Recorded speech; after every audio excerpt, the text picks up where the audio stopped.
ஆனந்த காலை வேலைக்காக தகப்பனே எங்களை மீண்டுமாக உம்முடைய கரத்திலே தாழ்த்துறோம். ஆம் கதாவே, உம்முடைய கிருபையினாலே மீண்டுமாக உம்முடைய சமூகத்திலே நாங்கள் வரும்படியான ஒரு ஸ்லாக்கியத்தை நீர் எங்களுக்கு கொடுத்ததுக்காக உமக்கு சோதரம். ஆம் கதாவே, அழைத்த தேவன் உண்மை உள்ளவராயிருந்து இந்த நிமிஷம் மட்டும் எங்களை தாங்கி வர்ற தேவன். இந்த நேரத்திலும் கதாவே உம்முடைய ஜீவன் உள்ள வார்த்தைகளுக்காக நாங்கள் வந்திருக்கிறோம். ஆம் கதாவே, சத்தியத்தை அறிவீர்கள், சத்தியம் உங்களை விடுதலை ஆக்கும் என்ற வண்ணமாக ஆண்டவரே, பாவத்திலிருந்தும் அக்கிரமத்திலிருந்தும் தவறாயிலிருந்தும் கதாவே வழி நடத்தத்தக்கதான ஒரே ஒரு ஜீவன் உள்ளது உம்முடைய வார்த்தை ஆயிருக்கிறது.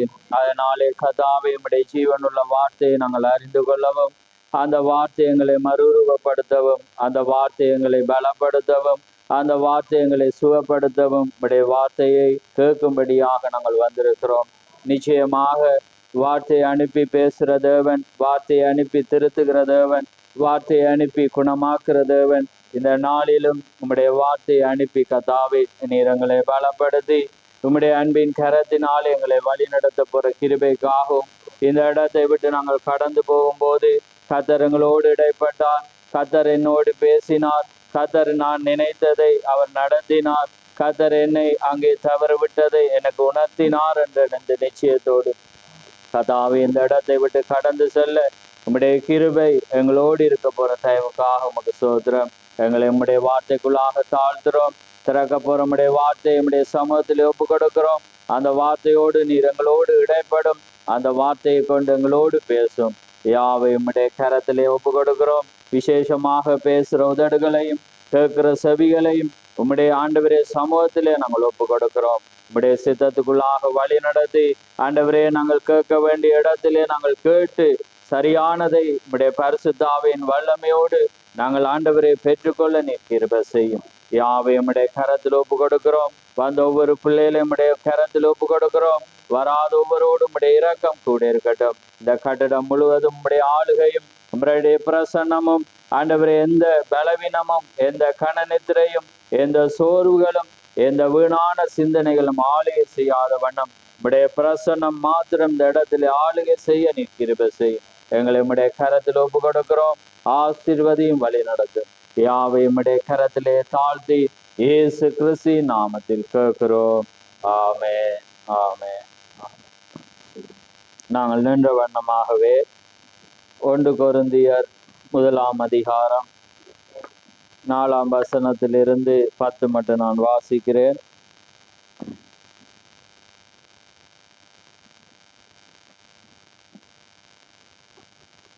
கொரிந்தியர் 226 பக்கம் புதிய ஏற்பாடு. 1 கொரிந்தியர் 4 நான் 10 மட்டும் நான் வாசிக்கிறேன். கிறிஸ்துவை பற்றிய சாட்சி உங்களுக்குள்ளே ஸ்திரப்பட்டபடியே நீங்கள் இயேசு கிறிஸ்துக்குள்ளாய் எல்லா உபதேசத்திலும் எல்லா அறிவிலும் மற்ற எல்லாவற்றிலும் சம்பூர்ணம் உள்ளவர்களாக்கப்பட்டிருக்கிறபடியால் அவர் மூலமாய் உங்களுக்கு அளிக்கப்பட்ட தேவ கிருபைக்காக நான் உங்களை குறித்து எப்பொழுதும் என் தேவனை ஸ்தோத்தரிக்கிறேன். அப்படியே நீங்கள் யாதொரு வரத்திலும் குறைவில்லாதவர்களாய் நம்முடைய கர்த்தராகிய இயேசு கிறிஸ்து வெளிப்படுவதற்கு காத்திருக்கிறீர்கள். நம்முடைய கர்த்தராகிய இயேசு கிறிஸ்துவின் நாளிலே நீங்கள் குற்றம் சாட்டப்படாதவர்களாயிருக்கும்படி முடிவு பரியந்தம் அவர் உங்களை ஸ்திரப்படுத்துவார். தம்முடைய குமாரனும் நம்முடைய கர்த்தருமாயிருக்கிற இயேசு கிறிஸ்துவனுடனே ஐக்கியமாயிருப்பதற்கு உங்களை அழைத்த தேவன் உண்மையுள்ளவர். சகோதரரே, நீங்கள் எல்லாரும் ஒரே காரியத்தை பேசவும் பிரிவினை இல்லாமல் ஏக மனதும் ஏக யோசனையும் உள்ளவர்களாய் சீர்பொருந்தி இருக்கவும் வேண்டும் என்று நம்முடைய கர்த்தராகிய இயேசு கிறிஸ்துவின் நாமத்தினாலே உங்களுக்கு புத்தி சொல்லுகிறேன்.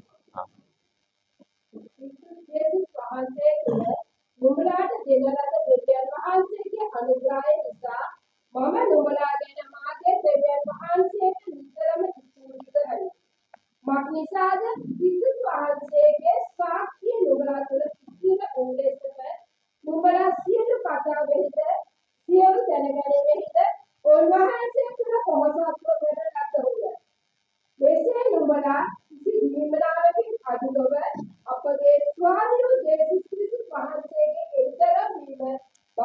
සිටිනවා. අපගේ ස්වාමී වූ යේසුස් ක්‍රිස්තුස් වහන්සේගේ දවසේදී නුඹලා දෝෂ රහිතව සිටින පිණිස උන්වහන්සේ අන්තිමය දක්වා නුඹලා ස්ථිර කරනසේක. ස්වකීය පුත්‍ර වූ අපගේ ස්වාමී වූ යේසුස් ක්‍රිස්තුස් වහන්සේගේ සහභාගීකමට නුඹලා කැදවගත් දෙවියන් වහන්සේ විශ්වාසව සිටිනසේක.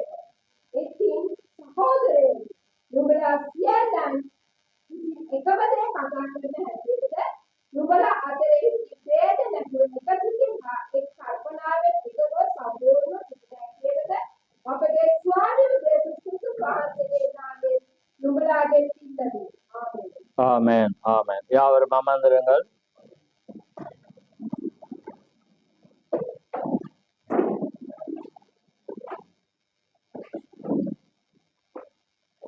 கர்த்தருடைய பரிசுத்த நாமம் மகிமைப்படுவதாக.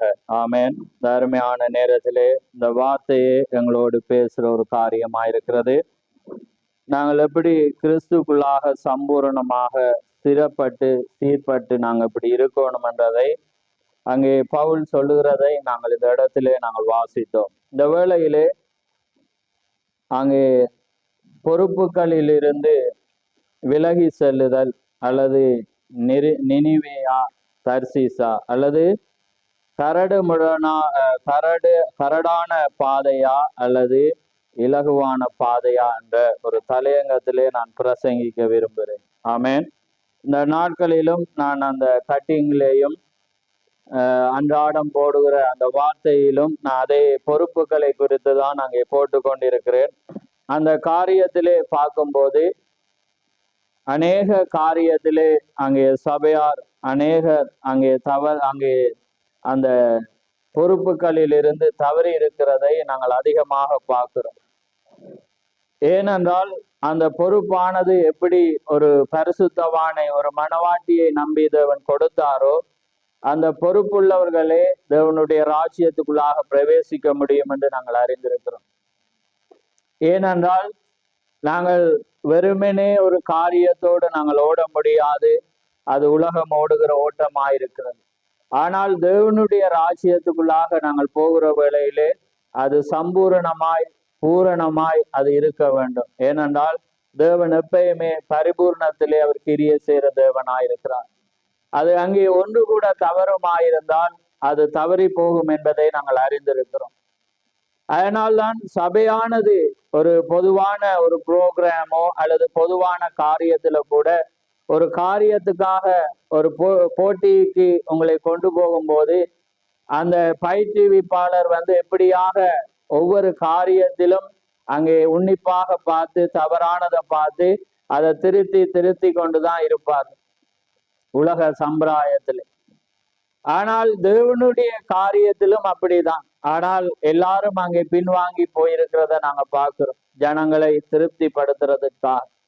ஆனால் பவுலோ என்ன சொல்றாண்டா, உங்களை கற்புள்ள கன்னிகளாக தேவனுடைய ராஜ்யத்துக்குள்ளாக கொண்டு போறதுக்காக நான் கற்ப வேதனை அடைகிறேன். ஏனென்றால் அங்கே கற்புள்ள கன்னியாக தேவனுடைய ராஜ்யத்துக்கு கொண்டு போகணும் என்றால் தேவனுடைய வார்த்தையில நீங்க சம்பூர்ணமாய் இருந்தால் மாத்திரமே, பூரணமாய் இருந்தால் மாத்திரமே பிரவேசிக்க முடியும். உலக காரியத்துக்கு, உலக மார்க்கங்களுக்கு உள்ளது உலக ஜனங்களுக்கு நாங்க ஒரு மனவாட்டி, நாங்க ஒரு சபையார், எல்லாத்திலையும் திறமையாக இருக்கிறோம் என்று நாங்கள் காட்டலாம். ஆனால் தேவன் மாத்திரம்தான் உள்ளங்களையும் நாங்கள் எதை பேசுகிறோம் என்பதையும் எதிலே நடக்க முயற்சிக்கிறோம் என்பதையும் அவர் அறிந்த தேவன். அதனால இன்றைக்கு உலகமானது அப்படிப்பட்ட காரியத்திலே ஓடிக்கொண்டிருந்தாலும் தேவன் உள்ளத்தை பார்க்கிற தேவன் ஆயிருக்கிறார். அதனால்தான் இந்த காரியத்திலே இந்த பொறுப்பானது எப்படி ஒரு மனிதனுக்கு கொடுக்கப்பட்டிருக்கிறது. ஆனால் மனிதர்கள் எப்படி பொறுப்புகளில் இருந்து தவறி ஓடிக்கொண்டிருக்கிறார்கள் என்பதை இந்த இடத்துல நாங்க பார்க்க போறோம். வாசிக்கிறவங்களுக்கு புரிஞ்சிருக்கும். நாங்க இந்த கர்த்தருடைய சமூகத்திலிருந்து விலகி ஓடும் ஒரு மனிதன் என்ற காரியத்தை நாங்க பல கோணத்துல பார்த்திருக்கிறோம். ஆனால் இன்றைக்கு தேவனுடைய வார்த்தையை கொண்டு நாங்கள் வேறு விதமாக காலத்துக்கு ஏற்ற வண்ணமாக எங்களுடைய குறைகள், எங்களுடைய தவறுகளை குறித்து நாங்கள் பார்க்க போறோம். ஏனென்றால் நாங்க இந்த இடத்துல அங்கே பேச வேண்டிய பொறுப்புல நான் இருக்கு. நீங்க அதை மாற்றுகிறதும் மாற்றாததும் தேவனுடைய காரியம். அதுல இருக்கிறீங்களா அது இல்லதா என்பதை எனக்கு தெரியாது. ஒருவேளை இருந்து நீங்க நாளைக்கு மாறப்போறதும் எனக்கு தெரியாது, அல்லது இன்னைக்கு இருந்து நாளைக்கு மாறி போவீங்க என்பதையும் எனக்கு தெரியாது. ஆனால் பேச வேண்டியது, தட்டி கொண்டிருக்க வேண்டியது என்னுடைய கடமையாயிருக்கிறது. ஆமென். ஏனென்றால் அந்த காரியங்களை அறிந்தவர் தேவனாயிருக்கிறார். அதனால இந்த இடத்துல பேசும்போது அது திரும்ப திரும்ப குற்றப்படுத்துற மாதிரி, திரும்ப திரும்ப அடிக்கிற மாதிரி, திரும்ப திரும்ப உங்களை அங்கே துரத்துற மாதிரி இருக்கக்கூடும். ஆனால் தேவனுடைய காரியத்தை கொண்டு மாத்திரம் நீங்கள் ஆராய்ந்து பாருங்க. ஏனென்றால் மனவாட்டியானவளை எதுவுமே கடினப்படுத்த முடியாது, எதுவுமே திரட்ட முடியாது, எந்த இழிவான பேச்சும் அவளை இடர பண்ண முடியாது என்று நாங்க அறிந்திருக்கோம். அதுக்கு எவ்வளவு திஸ்தாங்கமாயிருக்கிறது. நம்முடைய ஆண்டவரும் இரட்சகருமாகிய இயேசு கிறிஸ்து இந்த பூமியில வந்த வேளையிலும் அந்த புறஜாதியான அந்த ஸ்திரீகளுக்கு அப்படியான இழிவான வார்த்தைகளையும் இழிவான செயல்களையும் அவர் செய்தார். ஆனால் அவர்களுக்குள்ளாக இருக்கிற அந்த வெளிச்ச விசுவாசத்தை உலகத்துக்கு காண்பிக்க அவர் செய்தார் ஒழிய அந்த மனிதர்களை அங்கே இழிவுபடுத்த அல்ல. ஆமென். அதனால்தான் போன வாரத்திலும் அந்த ரேகாபியருடைய சந்ததியை குறித்து நாங்க பார்த்தோம். அந்த ரேகாபியருடைய குணாதிசயம் தேவனுடைய காரியங்களுக்கு சம்பந்தப்படாத ஒன்றை இஸ்ரவேல் ஜனங்களுக்காக தேவன் ஒரு உதாரணத்தை கொண்டு அவர் அங்கே பயன்படுத்தி அந்த ரேகாபியருடைய சந்ததியை அந்த எருசலேமுக்கு தேவனுடைய சமூகத்திலே விட்டு விலகாத வண்ணம் ஒரு புருஷன் இருப்பான் என்று தேவன் ஒரு ஆசீர்வதித்ததை நாங்க பார்க்கிறோம். ஏனென்றால் அந்த ரேகாபியரை இழிவுபடுத்தவோ, ரேகாபியரை கொண்டு இஸ்ரவேல் ஜனங்களை இழிவுபடுத்தவோ தேவன் சொல்ல. அவர்களுக்குள்ளாக இருக்க அந்த கொள்கையினுடைய அந்த காரியத்தில் எப்படி உறுதியாய் இருக்கிறார்கள் என்றதை காண்பிக்கவே தேவன் செய்தார். ஆமென். அதே போலதான் இந்த இடத்துல அப்படிப்பட்டதான ஒரு ஸ்தானத்துல நான் இருக்கு. அதை நான் கடைப்பிடிக்கிறேனோ கடைப்பிடிக்காததோ அது எனக்கும் தேவனுக்கும் உரிய. ஆனால் நீங்கள் நடக்கணும், தேவன் அங்கே நடத்துவார் என்பதை நாங்க அறிந்திருக்கிறோம். ஆமென். அதனால மனிதர்களாகிய எங்களால் எதையுமே செய்ய முடியாது, தேவனால் மாத்திரமே மாற்ற முடியும் என்பதை நாங்க அறிந்திருக்கிறோம். அதனால்தான் அதை எப்படி பெற்றுக்கொள்ள வேண்டும் என்ற வழிகள் இருக்கிறது. அதனால்தான் அந்த வழி ஒன்றை எங்களை பாதுகாக்க முடியும். அன்னைக்கு பழைய ஏற்பாடுல ரத்தம் பூசி இருந்த அவங்க இஸ்ரவேல் ஜனங்களுடைய பின்பாகங்கள்ல அநேக குறைபாடுகள் இருந்தது. அததான் பிள்ளையாம். ஆனா அங்கே மோசே சொன்னா, நீங்க ரத்தத்தை மாத்திரம் பூசுக, மீதியானது தேவன் பார்ப்பாரு. அவங்க ரத்தத்தை மாத்தும் பூசி அங்க இருந்தாங்க, தேவன் மீதியானதை பாதுகாத்து. அதே போலதான் இன்றைக்கு தேவன் அனுப்பப்பட்ட தீர்க்கதரிசியை கொண்டு தேவன் என்ன சொன்னாரண்டா, நீங்க எதையும் செய்து பாவத்திலிருந்து விலகியோட நீங்க முயற்சிக்காம எங்களுக்கு கொடுக்கப்பட்ட அந்த பரிசுத்த ஆவியை பெற முயற்சிங்க, அவர் உங்களை விட்டு எல்லாத்தையும் விட்டு திரட்டுவார். ஆமென். அதுதான் மனிதன் பெற வேண்டிய ஒரே ஒரு காரியம். அதை பெறுகிற வேளையில நிறைவானது வந்துடும், அன்பு உங்களுக்குள்ள வந்துடும், பரிசுத்த ஆவி வந்துடும், அவர் எல்லாத்தையுமே வெளியாக்கிடுவார். ஆமென். அவர் சுத்திகரிப்பார். எப்படி ஒரு ஊற்று தண்ணீரானது எப்பயுமே அதாவது மினரல், அதாவது நிறைந்த சத்துள்ள காரியத்தை புதுதான் ஒன்றையே கொடுத்து கொண்டிருக்கு. பழைய தண்ணீரை நீங்க பெறவே இயலாது. அது கற்பாறையிலிருந்து சுரக்க சுரக்க புதியதையே கொடுத்து கொண்டு. அதே போலதான் இன்றைக்கு ஜீவ ஊற்று பரிசுத்தாவியா இருக்கிறது, அது இயேசு கிறிஸ்துவா இருக்கிறார். அதை நீங்க பெற்றுக்கொண்டீங்கன்னா பழசு எதுவுமே இருக்க முடியாது. பழைய மனிதன் அங்கே இடமே இல்லை, அங்கே இயேசு கிறிஸ்து மாத்திரம்தான் இறைப்பார். ஆமென். அவன் இயேசு கிறிஸ்துனுடைய பிரதிநிதியாயிருப்பான். அவனை அல்ல, அங்கே தேவனை மாத்திரம் அவன் காண்பித்து கொண்டிருப்பான். தேவனுக்காக அவன் வாழ்கிறவனாயிருப்பான். ஆமென். ஏனென்றால் அதுதான் அவனுக்குள்ள ஒரு அடையாளமாயிருக்கிறது. ஏன்னா அதுதான் மலையின் மேலுள்ள பட்டணமாயிருக்கிறது. அது மறைந்திருக்காது. அது தேவனை மாத்திரம் அங்கே வெளிப்படுத்தும் திருமதி இயேசு கிறிஸ்துவாயிருப்பான். ஆமென். அது இயேசு கிறிஸ்து அல்ல, திருமதி இயேசு கிறிஸ்து. அவருடைய பேர் அவள் சூட்டிடுவாள். இவளுக்குரியதெல்லாம் அவருக்கு, அவருக்குரியதெல்லாம் இவளா இருக்கிறாள். இவள் எதை கட்டளையிடுகிறாளோ, எங்கே ராஜாக்கு முன்பாக போறாளோ அங்கே செங்கோல் நீட்டப்படும். ஆமென். அவள் அழிக்கப்பட முடியாது. ஏனென்றால் அவள் ராணியா இருக்கிறாள். அதனால்தான் நாங்க எஸ்தருடைய காரியம் அங்கே போதிக்கப்பட்டிருக்கிறது. என்ன, அங்க எல்லா மனிதர்கள் போனாலும் செங்கோல் நீட்டப்படாவிட்டால் அந்த மனிதன் மரிக்க வேண்டும். ஆனால் ராணி போகும்போது தேவன் ராஜா மத்தியில இரக்கம் கிடைத்தது. ஏனென்றால் அவள் ராணியாயிருக்கிறாள். ஆமே. அதே போல ஒரு மனவாட்டியாக நீங்க இருப்பீங்கன்றா நீங்க தான் உலகத்தை மாற்றுறவங்க, நீங்க தான் ஜெயத்தை கொடுக்கிறவங்க, உங்களால தான் எதையுமே செய்ய முடியும் என்பதை நாங்க அறிந்திருக்கிறோம். ஆமேன். அதனால தேவனுடைய காரியத்தை நாங்க பார்க்க போறோம். எப்படி பேச போறோம்னு தெரியாது, ஆனா அவர் பேசுவார் என்பதை நாங்க அறிந்திருக்கிறோம். ஆமேன். அதனால பாருங்க, கிறிஸ்துவை பற்றிய சாட்சி உங்களுக்குள்ளே ஸ்திரப்பட்டபடியே நீங்கள் இயேசு கிறிஸ்துக்குள்ளாய் எல்லா உபதேசத்திலும் எல்லா அறிவிலும் மற்ற எல்லாவற்றிலும் சம்பூர்ணமுள்ளவர்களாக்கப்பட்டிருக்கிறபடியால், யாரு? தேவனுடைய ஜனங்கள் ஆக்கப்பட்டு சம்பூர்ணமுள்ளவர்களா ஆக்கப்பட்டிருப்பேன். அவர் மூலமாய் உங்களுக்கு அளிக்கப்பட்ட தேவ கிருபைக்காக நான் உங்களை குறித்து எப்பொழுதும் என் தேவனை ஸ்தோத்தரிக்கிறேன். அப்படி நீங்கள் யாதொரு வரத்திலும் குறைவில்லாதவர்களாய் நம்முடைய கர்த்தராகிய இயேசு கிறிஸ்து வெளிப்படுவதற்கு காத்திருக்கிறீர்கள். நம்முடைய கர்த்தராகிய இயேசு கிறிஸ்து நாளிலே நீங்கள் குற்றம் சாட்டப்படாதவர்களாய் இருக்கும்படி முடிவு பரியந்தம் அவர் உங்களை ஸ்திரப்படுத்துவார். தம்முடைய குமாரனும் நம்முடைய கர்த்தராகிய இயேசு கிறிஸ்துவினுடைய ஐக்கியமாயிருப்பதற்கு உங்களை அழைத்த தேவன் உண்மையுள்ளவர். சகோதரரே, நீங்கள் எல்லாரும் ஒரே காரியத்தை பேசவும். நாங்க இப்ப வாசிச்சோம் பாருங்க, அவங்க தேவனுடைய நாளுக்காக காத்திருக்கிறாங்க. ஆனா எப்படிப்பட்ட ஜனம் காத்திருக்கிறாங்க? எல்லாத்தையும் அறிஞ்சவங்க, வார்த்தையை சம்பூர்ணமா அறிந்து பெற்றுக்கொண்ட ஜனம்தான் தேவனுடைய காரியத்துக்குள்ளாக இருக்க முடியும். ஆமேன். அதனால்தான் சொல்ற, நீங்க வார்த்தையை அறியாவிட்டா நீங்க எதையுமே பெற்றுக்கொள்ள முடியாது. நீங்க அந்த ஸ்தானத்திலே இல்லை. ஏன்னா மனவாட்டியானவள் யாராயிருக்கிறாள்? தேவனுடைய வார்த்தையாயிருக்கிறார். அதனால்தான் இன்றைக்கு அந்த படமே வார்த்தை ஆகிய மனவாட்டி. ஆமே. ஏனென்றால் அந்த வார்த்தை அந்த மனவாட்டி ஆயிருக்கிறார். அதனால்தான் அந்த 7 முத்திரை திறக்கப்பட்ட வேளையிலே அந்த 7 முத்திரையின் ரகசியமானது வேறு யாருக்கும் போயில மனவாட்டிக்குள்ளாக வந்தது. அதுதான் அவளுக்கு திறவுகோல். அதை வைத்துதான் அவள் வேதாமத்தை திறக்க முடியும். அதை அறிந்திருந்தால் சத்தியம் அங்கு எல்லாமே அவள் அறிந்திருக்கிறாள். ஏனென்றால் எங்களுக்கு ஒரு ஸ்தானம் இருக்கிறது. இன்னைக்கு நாங்க மனவாட்டி என்று நாங்க பார்க்கிறோம். ஆனா எங்களுக்கு ஒரு ஸ்தானம் இருக்கிறது. என்ன? வெளிப்படுத்தல் 22:17 என்ன? ஆவியும் மனவாட்டியும் வாய் என்கிறார்கள், கேட்கிறவனும் வாய் என்பானாக, தாகமுள்ளவன் வரக்கடவன், அது இலவசமாய் அவன் பெறக்கடவன். பாருங்க, ஆவியும் மனவாட்டி. அப்ப எங்களுக்கு ஏற்கனவே நான் இதை போதிச்சிருக்கேன். மனவாட்டிக்கு என்று ஒரு ஊழியம் இருக்கு, மனவாட்டிக்கு என்று ஒரு பொறுப்பு இருக்கு. இப்ப நான் ஒரு வசனத்தை வாசிச்ச பிறகுதான் அந்த போனது,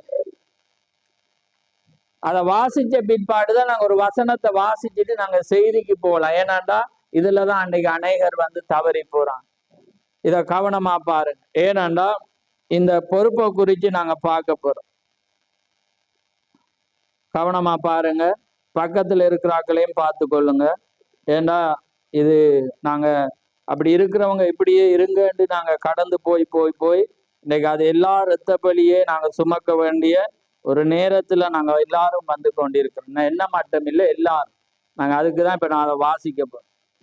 ஏனென்றா இன்னைக்கு எல்லாரும் அந்த ஊழிய ஒழுங்கு, ஊழியத்தினுடைய மனவாட்டினுடைய ஸ்தானம் எதுவுமே தெரியாம நாங்க எல்லாமே தீர்க்க தண்ணீர்ல கலந்த சாயம், தண்ணீர்ல கலந்த பானம் மாறி இருக்கு. அது எப்படி தண்ணீர்ல கலக்கிற ஒரு பானம் எப்படி இருக்கும், அது எப்படி வலுவழுப்பாக இருக்கு. அதே நேரம் தண்ணீர்ல கலந்த சாயமும் எப்படி இருக்கும் என்று தெரியும். அது எல்லாமே தீங்கு. அதே போலதான் கிறிஸ்தவர்கள் என்ற ஒரு சாயத்தை பூசி இருந்து அவர்கள் எல்லாமே கிருமி நாசினிகளா இருக்கிறார். என்ன அந்த எங்களோட வயல் விதைக்கப்படும் சொல்லுவாங்க, கிருமி நாசினிகள் ஆபத்தானவைகள் என அவதானமாய் இருங்கள் என்ற மாதிரி கிறிஸ்தவர்களே ஒரு ஆபத்தானவர்களாக இருக்கிறார். ரைட், நான் வாசிக்கிறேன்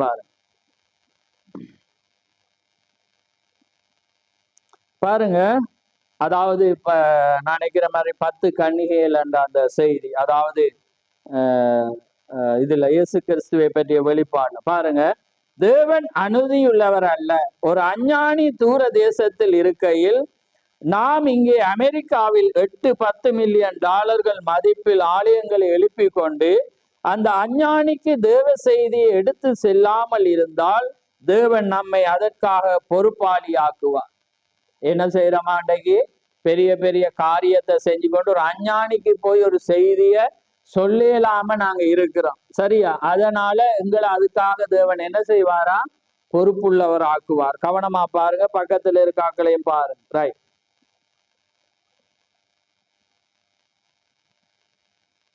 அவர்களையோ தப்பிக்க நாம் வைத்து விடுவோம், அவர்களையோ தப்புவிக்க வைத்து விடுவார். இப்ப நீங்க சொல்லாட்டி அவங்கள என்ன செஞ்சிருவாரா, தப்பிச்சிருவேன். ஏன்னா நீங்க சொல்லலே. அதுக்காக யார் இப்ப குற்றவாளியா மாற போறாங்கன்னு பாருங்க.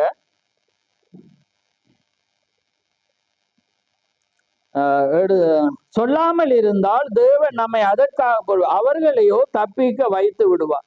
நிச்சயமாக தேவன் அநீதியுள்ளவர் அல்ல. ஏன்னா அவர் அநீதியுள்ளவர் அல்ல. ஒன்று சொல்லப்படாம அவனுடைய குற்றம் காண்பிக்கப்படாம தேவன் தண்டிக்க இயலார். அதனாலதான் தேவன் என்ன செய்யறேன்னா உங்களை பொறுப்பாக வச்சிருக்க, பிரதிநிதியாக வச்சிருக்கு. ஏன்னா தேவன் ஒருவரால உலகத்துக்கு பிரசங்கிக்க முடியாது, ஆனா தம்முடைய ஜனத்தால் அவர் பிரசங்கிக்க முடியும். அதான் 3வது பாட், அதான் ஆவியும் மணவாட்டியும். ரைட். அன்னைக்கு மணவாட்டிக்கு ஒரு ஊழியம் இருக்கிறது. அதை தீர்க்கதரிசியுடைய நாட்கள்லயே அவரிடத்துல நேரடியாகவே கேட்கப்பட்ட வேளையிலே அவர் சொன்னதை நான் வாசிச்சு காண்பிச்சிருக்கிறேன். இந்த இடத்துல வர்றவங்களுக்கு தெரியும். ரைட். நிச்சயமாக அவர் அநீதியுள்ளவர். இங்குள்ள நீங்கள் இதற்கு முன்பு கண்டிருக்காவிடில் நீங்கள் பொறுப்பாளி அல்ல. செய்தியை மக்களிடம் எடுத்து செல்வதற்கு நாங்கள் பொறுப்பாளியுள்ளவர்களாய் இருக்கிறோம். நீங்களோ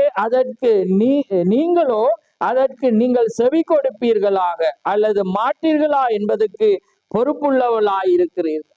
ஏனென்றா உங்களுக்கு தான் அது இருக்கிறது. மற்றவனுக்கு தருணம் கிடைச்சி நீங்க சொல்லலாட்டி அவன் தப்பிடுவான். ஏன்னா அவனுக்கு சொல்லே.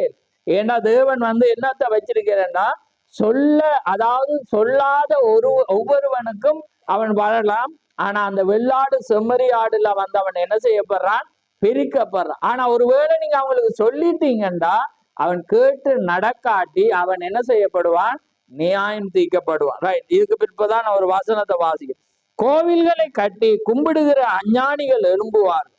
அவளுக்கு அதை விட மேலாக ஒன்றும் தெரியாது. தேவனை பற்றி அவளுக்கு ஒன்றுமே தெரியாது.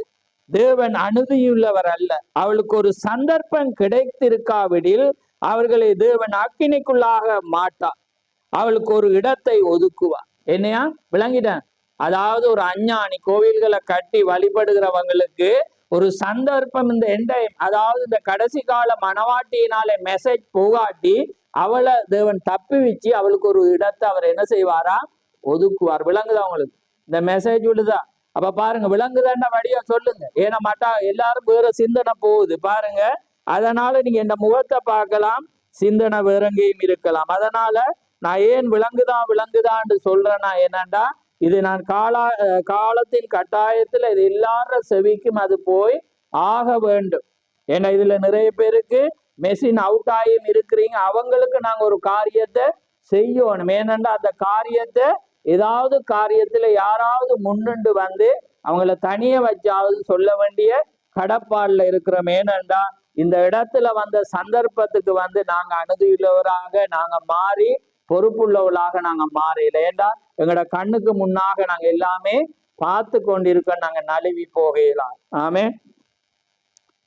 பாருங்க, இப்ப திரும்ப அதை வாசிக்கிறோம். அவளுக்கு ஒரு சந்தர்ப்பம் கிடைத்திருக்காவிடில் அவர்களை தேவன் ஆக்கினைக்குள்ளாக தீர்க்க மாட்டார். அவளுக்கு ஒரு இடத்தை ஒதுக்குவார். எனவே சபையில் ஒவ்வொரு சபை காலத்திலும், எபேசு சபை காலம் முதற்கொண்டு இங்கே இந்த சபை காலம் வரையிலும் செய்தியானது, கிறிஸ்துவின் உண்மையான செய்தியானது, அது ஆதியில் இருந்ததை போலவே பரிசுத்த ஆவியின் ஞானஸ்தானம், வல்லமை, உயிர்த்தெழுதல், அந்நிய பாஷை பேசுதல், சுகமளித்த வரங்கள் இயேசு கிறிஸ்துவின் நாமத்தினாலே அப்படி இன்ன காரியங்கள் பெற்றிருந்த மனவாட்டியில் உள்ள ஒவ்வொருவரும் வழக்கறிஞராக நிற்கிறார்கள். ஆதியாமத்தில் இருந்து யாருக்கு இப்ப இது தெரியும்? ஆதியாமத்தில் இருந்து வெளிப்படுத்தல் மட்டும் யாருக்கு தெரியும்? எபேசி காலத்திலிருந்து லவோதிக்கா மட்டும் யாருக்கு செய்தி தெரியும்? சொல்லுங்க. உங்களுக்கு தான் தெரியும். அவங்களுக்கு எபேசு காலத்தின் செய்தி மட்டும்தான் தெரியும். அடுத்தவனுக்கு எபேசியும், அடுத்தது யாரு சிமிர்னாட செய்தியும் தான் தெரியும். அடுத்த சிமிர்லாந்து பெர்கமுக்கு வந்தவனுக்கு 3 செய்தி தெரியும். 4வது வந்தவனுக்கு 4 செய்தி தெரியும். ஆனா 7வது வந்தவனுக்கு 7 செய்தியும் தெரியும். 7 பரிபூர்ணம். பாருங்க, இப்ப நீங்க யாரா? மனவாட்டியில் உள்ள ஒவ்வொருவரும் வழக்கறிஞராக இருக்கிறார். நீங்க இப்ப யாரு? ஏண்டா யாரு இப்ப வாதாட போறீங்க? அப்ப நீங்க பாருங்க, இதோ இங்கே ஒருவருடைய வழக்கு எடுத்துக்கொள்ளப்படுகிறது. இன்னின்ன இடத்தில் உனக்கு ஒரு கூட்டம் உண்டாயிருந்தது, நீ அவரிடம் கூறினாயா? வழக்கறிஞர் இப்ப கேட்பு என்ன, இப்ப ரைட்டா, வழக்கறிஞர் கேட்ப இன்னின்ன இடத்துல கூட்டம் நடந்துச்சு, நீ அவனுக்கு கூறினாயா? ரைட்டா என்று கேட்கப்படுகிற. இப்பொழுது வழக்கறிஞர் கூறுகிற, ஆம், நான் அவருக்கு சொன்னேன் என்று அது புத்தகத்தில் எழுதப்பட்டுள்ளது. அது அதை மறுக்க முடியாது. நம்முடைய எண்ணங்கள் கூட அங்கே பதிவு செய்யப்பட்டுள்ளது. அதை நீங்கள் மறுதலிக்க முடியாது. ஏனென்றா நாங்க செய்யற வேதம் சொல்லுது மல்கியாவில, தேவனுக்கு பயந்தவர்கள் ஒருவர் மற்றவர்களை குறித்து பேசுவார்கள், தேவன் அதை உற்று கேட்பார். அப்படியா இருக்கு பாருங்க, எங்க தவறு விடுறீங்க? ஒருவரை குறித்து ஒருவர் குறை பேசுவார்கள், அப்படியா இருக்காது? அப்ப பாருங்க, ரைட். அப்ப அதுதான் அவதானம், ரைட். அப்ப என்ன இருக்குது? ஒருவரை ஒருவர் கடவுளை குறித்து பேசுவார்கள், கர்த்தர் அதை உற்று கேட்டு ஞாபக புத்தகத்தில் அவர் என்ன செய்வார்? எழுதி வைப்பார். விளங்க. அப்ப பயந்தவங்க டக்குன்னு அடுத்த அண்டே என்ன செய்வாங்க? கோல் பண்ணி, அடே இப்படி காரியம் இப்படி செய்யுது, ஏன்னா நம்ம எவ்வளவு போகணும், எவ்வளவு முன்னோரணும், நாங்களாவது இயங்கணும், இதைதான் அவங்க பேசுவாங்க. ஆனா இதை இல்லாதவங்க எதை பேசுவாங்க? பொதுவானதை பேசுவாங்க. அது யதார்த்தம், மாற்று கருத்து. ஆனா நீங்க பரலோக வாசியண்டா நீங்க அதை தான் பேசுவீங்க. ஆமே, இதுதான் நான் ஏனென்றா உங்களை இந்த இடத்துல உங்களை காணதான் பாருங்க. விளங்குற வார்த்தை தான் உங்களை காண்பிக்க வேணும். அதை சொல்ல என்ற வாயை வச்சிருக்கு. அதனால நீங்க என்ன எதிராளியா இருக்கிறீங்க? எல்லா பக்கத்துல நான் எதிர சம்பாதித்த ஒரு மனிதனாக இருக்கிறேன். அப்படிப்பட்ட ஆனா நான் அதுக்கு பயப்பட மாட்டேன். ஏண்டா தேவன் எதை சொன்னாரோ அதை சொல்ல வேண்டிய காரியத்தில் இருக்க, அதை மறுதளிக்க முடியாது. ஆம், ஞானஸ்தானம் பெற வேண்டும் என்று நான் அவனுக்கு கூறினேன் என்று பதிலளிக்கிறான். எப்ப என்னத்த சொன்ன? நான் ஞானஸ்தானம் எடுக்கணும் என்று நான் அவனுக்கு சொன்னேன். நான் மனம் திரும்பி நீ எடு என்று சொன்னா, ரைட், ஓகே, வழக்கு ஸ்டார்ட். பாருங்க, ரைட் என்று பதிலளிக்க. ஜெபசனாவில் உள்ள கூடாரத்தில் தானே. அப்ப கேட்கிறாங்க, எங்க வச்சு சொன்ன? ஜெபசனா. எது ஜெபசனாவில்? தீக்கசிட, அது தெரியும், எல்லாருக்கும் தெரியும், ரைட். அப்ப அதுல நீ என்ன செஞ்சா? சொன்ன கூடாது. ஆமையா, நான் அதை அறிவேன் என்று பதில் வருகிறது. ஆம், இங்கே புத்தகத்தில் அவர்களை அதை செய்ய வேண்டும் என்றதை பற்றி நீ கூறியவளை பதிவு செய்யப்பட்டுள்ளன. பின்பு அவர் வேத வாக்கியங்களை எல்லாம் ஆராய்ந்து அது சரிதான் என்பதை கண்டு கொண்டார். ஆயினும் அதற்கு கீழ்ப்படியவில்லை அக்கிரம செய்யக்காரரே. அப்ப என்ன நடக்குது? நீ எல்லாம் சொல்லப்பட்டுச்சு, ஆனா நீ என்ன செய்யல? கீழ்ப்படி. இதுக்கு நீங்க சொல்லாம ஒரு கூட்டத்துல உங்களோட பக்கத்துல ஒருவனுக்கு நீங்க சொல்லாவிட்டா என்ன நடக்கும்? வழக்கு விசாரணை செய்யக்குள்ள யாரால அவன் போகல? உங்களால அவன் போகல, உங்களால அவன் தப்பி வைக்கப்படுறான். நீதிமொழியில அன்னைக்கு வாசிச்சனா தானே, தேவன் துன்மார்க்கன் விடுற கோபத்தை அழிக்க வர்றத நீங்க தான் என்ன செய்யறீங்க? தப்பி வைக்கிறீங்க. நீங்க தான் என்ன செய்யறீங்க? காப்பாது. என்ன அடையகம் இப்படி இருக்கிறான், ஏன்னா இவனுக்கு ஏன் இப்படி வரலன்னோட டக்குன்னு அவர் வந்தவர் வக்கால போயிருவேன். ஏன்னா அவருக்கு அழிக்கல. ஏன்னா உங்களுக்குள்ள ஒரு குரோதம் வந்துட்டு தான், என்னடா அவன் இப்படி இருக்கிறான், ஏன்னா அப்படி என்னோட தேவன் என்ன செஞ்சிருவேன்? சரி, இவனே இப்படி இருக்கிறான், ஏன்னா பழிக்கு பழி இருக்கக்குள்ள நம்ம அவனை மன்னிப்போம், அவர் என்ன செஞ்சிருவேன்? கடந்துடும். அப்ப அவனை தப்பி வைக்கிறது நீங்க தான். அவனை வச்சு உங்களுக்கு ஆப்படிக்கிறவனும் அவன் தான். ஏன்னா அப்படியும் செய்தி பார்த்துட்டான் தானே. அம்மோன் தானே, வானத்தின் கீழ் இருந்தாதபடி என அழிக்க சொல்லக்குள்ள அதே அம்மோனியன் தான் என்ன செய்யறான்? சவுலுக்கு அதே அம்மோனியன் அவன் என்ன செய்யறான்? பாதுகாக்கிறான். அதே அம்மோனியன் தலையை வெட்டுறான். விளங்குதான் அவங்களுக்கு? எது நாங்க காப்பாத்துறோம் அதுதான் எங்களுக்கு வினையாக என்ன செய்யும்? வரும். ஏன்னா தேவன் அதை எதை விதைக்கிறோமோ அதை நாங்க என்ன செய்யணும்? அறுத்தான். இப்ப விளங்கிட்டு, ரைட். அக்கிரம செய்ய என்னை விட்டு அகன்று போங்கள், உங்களை நான் அறியேன் என்பார். அங்கேதான் அவர் வெள்ளாடுகளையும் செம்மறி ஆடுகளையும் விட்டு பிரிக்கிறார். செம்மறி ஆடுகளை தனது வலது பக்கமாகவும் வெள்ளாடுகளை தனது இடப்பக்கம் நிறுத்துவார். அங்கே நீங்கள் அந்த 3 விதமான மக்களை காணலாம். ஆனால் மணவாட்டியாக இந்த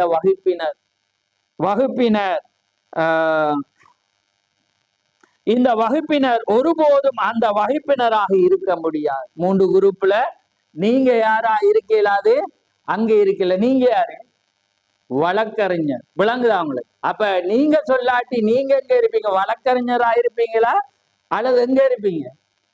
வழக்கறிஞர் உங்களை என்ன செய்ய? நான் வசனத்துக்கு போறேன், வேத வசனத்துக்கு போறோம் பாருங்க. ரைட். அப்ப பாருங்க, வகுப்பினர் என்று ஒருபோதும் வகுப்பினராக இருக்க முடியாது. அப்பொழுது மணவாட்டியான அவரோட ஆலயத்தில் இருக்கிறார். ஏனையோ பாடுபட்டு தங்கள் மகிமையை ராஜ்யத்தில் கொண்டு வருகிறார்கள். மணவாட்டியோ மணவாளனுடன் தொடர்ந்து இருந்து கொண்டிருக்கிறாள். மற்றவர்களுக்கோ இவர்களைப் போல் அவர்கள் புறம்பே தள்ளப்படுவதில்லை. அவர்கள் பணிவிடை செய்வர்கள். ஏனெனில் செம்மடி ஆகிய அவர்கள் வெள்ளாடுகள் என்று வேறு பிரித்தார். ஆனால் வெள்ளாடுகளுக்கோ அதை பற்றி அறிவில்லை, அதை பற்றி அக்கறை கொள்ளவில்லை. அவள் ஒரு வெள்ளாடாக இருக்கிறாள். ஆமேன். இப்ப பாருங்க, 1 கொரிந்தியர் 6 எடுங்க. இதை வச்சுதான் அவர் சொல்றாரு. 1 கொரிந்தியர் 6 2, 3 வாசிப்போம் பாரு. வாசிங்க. பரிசுத்தவான்கள் உலகத்தை நியாயம் தீர்ப்பார்கள் என்று அறியீர்களா? உலகம் உங்களால் நியாயம் தீர்க்கப்படுவதாய் இருக்க அற்ப வழக்குகளை தீர்க்க நீங்கள் அபாத்திரரா? தேவதூதர்களையும் நியாயம் தீர்ப்போம் என்று அறியீர்களா? அப்படி இருக்க இந்த ஜீவனுக்கு ஏற்றவைகளை நீங்கள் தீர்த்து கொள்ள கூடாது இருக்கிறது எப்படி? ஆமென். இப்ப விளங்கிட்டா உங்களுக்கு? இப்ப இந்த தீக்கரிசி சொன்னதான் நாங்க வாசிச்சோம். அப்ப பாருங்க, நீங்க யாரு? லோயர். யாரு? இப்ப நீங்க சொல்லாட்டி நீங்க யாரு? இன்னைக்கு அறிஞ்சிட்டு போங்க. நீ யாரா மாறிடுவீங்க? ஏண்டா நீங்க கூட்டத்துக்கு வந்தானோ அதாலதான் இந்த பரிசுத்தவான மாறி அவன் வார்த்தை நிறைவானது வந்தோன்னு வாய முடிடுவான். ஏண்டா பேசினா பிழைச்சி போயிடும். விளங்க, வெளியே போறத குறைச்சிடுவான். கண்டா சொல்லுவோம். விளங்க, சந்தர்ப்பம் கிடைச்சா சொல்லுவோம். அப்ப பாருங்க எப்படி அவனை மாத்துதுன்னு பாத்தீங்க. விளங்குதா அவனுக்கு? அதான் அந்த மனவாட்டியானவளே நான்டா அதுக்காக வீட மூடிட்டு இருந்துடாங்க. நான் சொல்றேன். விளங்குதா அவங்களுக்கு? அப்ப நிறைய பேர் இருக்கிறாங்க. அப்ப அப்படி இல்லை. ஆனா ஏதான்னு சொல்லு, சமயம் வாய்த்தாலும் வாய்க்காவிட்டாலும் திருவசனத்தை யாக்கிறதையா.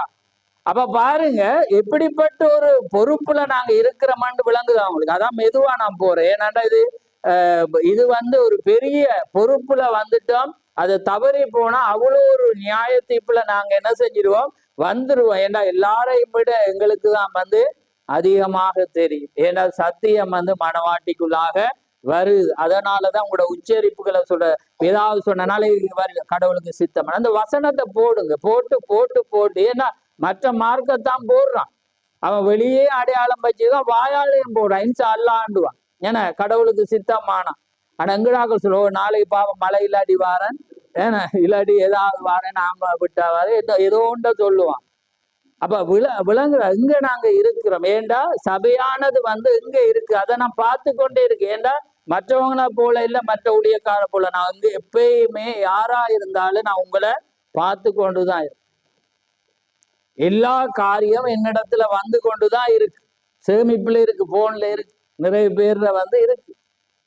அவங்க டான்ஸ் ஆடுறதுக்கு எல்லாமே இருக்குது. நான் அழகுபடுத்தின எல்லாமே வச்சிருக்கு, ஒரு ஃபைல்ல சேமிச்சு வச்சிருக்கு. ஏனண்டா அந்தந்த சந்தர்ப்பம் வரக்குள்ள நான் அதை காட்டுறதுக்கு. ஏனண்டா காட்டி போட்டு நீ தகுதி இல்லை, அப்ப நீங்க எல்லாமே ஓட போறீங்கன்னு தெரியும். அதனால இனி சமரசத்துக்கு இடமே இல்லை. ஏனண்டா ஒண்ணுமே செய்யலை. ஏன்னா நம்ம சொல்லி ஆகணுமே. நம்ம சரி ஒரு கடினமான வார்த்தையால உள்ள வரக்கூடாதுன்ட்டு நாங்க என்ன செய்யறோம்? தட்டுறோம். ஆனா அதுவே எங்களுக்கு வினையா அமையுது. ஏன்னா அது இப்படி தியானிக்கக்குள்ளதான் தேவன் தந்து.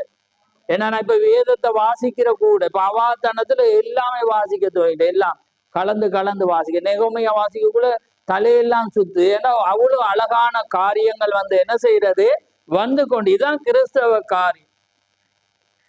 ஏண்டா இது அவ்வளவு ஆசீர்வாதம். ஆனா அதே நேரத்தில் அவ்வளவு தேவன் கிருபையினால சம்பாதிச்சு உலகத்துக்கு கொடுக்க முடியாத ஒரு சாக்கியத்தை தேவன் ஒரு ஜாதியை தெரிவித்து கொண்டு எங்களுக்கு தந்திருக்கிறார். ஆமே, அங்க தேடி போகல, தேவன் தேடி தேவன் கிருபை. நீங்க யோசிக்கல எப்படி அந்த உலகத்துல இருந்து விடுதலையா. ஆனா பரிசுத்த ஆய்வு உங்களுக்கு இந்த உலக இச்சையை விட அது அவ்வளோ ஒரு சந்தோஷமாய். ஆமென். அது இதை விட இது குறையினது. இது அதை விட ஒரு ஆசை வரும் உங்களுக்கு. இப்ப நாங்க உலகத்தை பார்த்து தானே விழுந்து போறோம். ஏன்னா உலகத்துல அப்படி இருக்கணும், இப்படி இருக்கணும், அதை செய்யணும், இதை செய்யணும், அந்த அழகு இந்த அழகு எல்லாமே தான் எங்களை. ஆனா நீங்க அந்த ராஜ்யத்துக்குள்ள போய் பார்த்தீங்கன்னா அதை விட ஒரு அழகு இருக்க முடியும். அதை பார்த்ததாலதான் எல்லாரும் உதறித்து விட்டான். எல்லாமே குப்பை, லாபமா இருக்கிற எல்லாமே நஷ்டம் தூக்கி எறிஞ்சிட்டான். ஏன்னா ஜீவனை விட அவங்க என்ன செய்ய, ஜீவனை கூட கொடுத்தாங்க. ஏன்னா அவங்க அதை கண்டு கொண்டுட்டான். அந்த ஆவிக்குள்ளாக நீங்க மாற மாட்டேன். அதனாலதான் தீர்க்க சொல்ற, நீங்க மாமிசத்துல மாறாதீங்க. அது செய்யக்கூடாது, இது செய்யக்கூடாது, பொய் சொல்லக்கூடாது, அது செய்யக்கூடாது, இது செய்யக்கூடியங்கன்னா அது ஒரு பிரமாணம் தான். அது உங்களை மாத்தலாம். ஆனா நீங்க தேவையான ஒன்றுல போய் தேடி தேடி பரிசுத்தாவியை பெற வலிக்கிட்டீங்கன்னா அவர் வந்தோடனே எல்லாமே மாறி. அவர் தான் உங்களை என்ன செய்வார், இளமைக்கு மறுரூபப்படுத்துவார். உங்களை என்ன செய்வார், அதை மாற்ற முடியும் அவரால் மாத்திரம். ஏண்டா அதுதான் கிறிஸ்தவ வாழ்க்கையானது. அதுவாது அன்றைக்கு அதிக சொல்ற எல்லாமே நழுவி போய் இலகுவாக, அதாவது சொல்றாரு என்ன சொல்ற, அந்த காற்று திசையில் அவங்க புறப்படாம என்ன செய்யறாங்க, எதிர்மறையாக போகாம அவங்க என்ன செய்யறாங்கன்னா அந்த அந்த காற்று போற பக்கத்திலே அவங்க என்ன செய்யறாங்க போறாங்க. ஆனா அது போய் ஆறு தண்ணி எங்க முடிவடையும், ஏதோ ஒரு நீர்வீழ்ச்சி எங்க பள்ளத்துலதான் விளக்குள்ள அதோட முடிவு எப்படியா இருக்கும். ஆனா எதிர்மறையா போக்குள்ள அது கடினம் தான். அதுதான் வாழ்க்கை. ஏன்னா தேவன் உங்களை ஒரு அடையாளமாக வச்சிருக்கு. அதுதான் காரியம். எசேக்கியேல தேவன் என்ன செய்யறாருன்னா அழைச்சி போட்டு சொல்றார். தேவன் சொல்றார், நாளைக்கு நீ விரும்புற ஆளை போட்டு தள்ளப்போ. என்ன செய்ய போறா, நீ விரும்புற ஆள் நேசிக்கிற ஆளை நாளைக்கு நான் போட போறேன். ஆளை போட்டு தள்ளப்படுறேன். ஏன்னா உங்களுக்கு இலகுவாக பிடிக்கிறதுக்கு. அப்பதான் இவங்க பிள்ளைகள் இன்ட்ரெஸ்டா கேட்பாங்க. எல்லாருக்கும் செய்தி போகும். ஆமே. அப்ப போட்டு தள்ளுவேன். நீ என்ன செய்யக்கூடாண்டா, அழக்கூடாது, சும்மா அது இது முகத்தை வாடி அப்படி எல்லாம் செஞ்சு என்ன அப்பத்தை எல்லாம் அப்படி சாப்பிட்டு அப்படி இப்படி எல்லாம் என்ன செய்யக்கூடாது, செய்யக்கூடாதுன்னு சொல்லி யார அவர் போட போற வாசிக்கலையே. வாசிங்க எசேக்கியேல் 24. ஏன்னா கிறிஸ்தவ வாழ்க்கை என்பது இப்படியான கரடு முரடா. என்னங்கிட்ட தலையங்கத்துல நம்ம மாறையில, ஆனா வேற விதமா போய் டக்குன்னு தலையங்கத்துக்குள்ள வாரோம். இப்ப வாசிங்க எசேக்கியேல் 24 15 வாசிங்க. 15 17 வாசிங்க. ஒரு பிரேக் விட்டு அடுத்ததுக்கு போ. பின்னும் கர்த்தருடைய வார்த்தை எனக்கு உண்டாகி, அவர் மனுபுத்திரனே, இதோ நான் உன் கண்களுக்கு விருப்பமானவர்களை ஒரே அடியினாலே உன்னை விட்டு எடுத்துக் கொள்ளுவேன். ஆனாலும் நீ புலம்பாமலும் அழாமலும் கண்ணீர் விடாமலும் இருப்பாயாக. ஆமா, என்னையா புலம்ப கூட கண்ணீர் விட கூட என்ன செய்யக்கூடாது. அடுத்த வாசி. அலறாமல் பெருமூச்சு விடு, இளவு கொண்டாட வேண்டாம். செத்த விட என்ன செய்யக்கூடாதான், கொண்டாடக்கூட. இது என்னடா பாருங்க. ரைட்.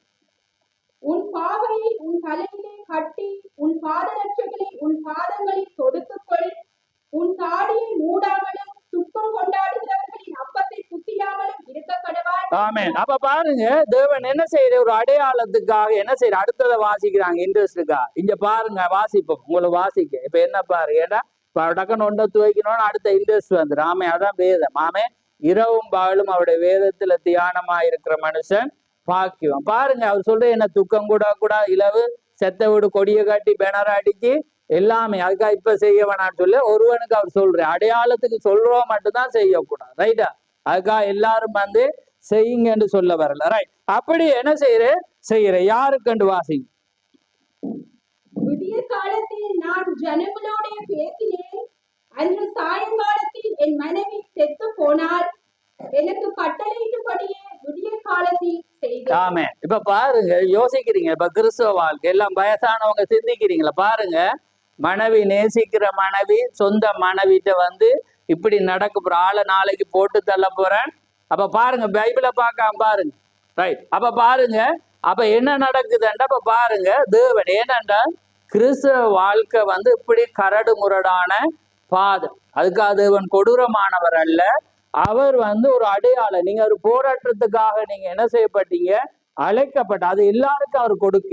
அதுக்காக உங்களுக்கு அப்படி செய்ய போறான்னு நான் சொல்ல வரையில, ஒருவேளை செய்தாலும் அவர் என்ன செய்வார், மாற்றிட தருவார். மாற்றிடக்குள்ள வேற ஏதாவது நினைக்கிறாங்க, விளங்குது ரைட்? மாற்றிட அதாவது நன்மையோ என சந்தோஷத்தையோ அல்லது ஏதாவது ஒன்று அவர் என்ன செய்ய தருவார், ரைட்?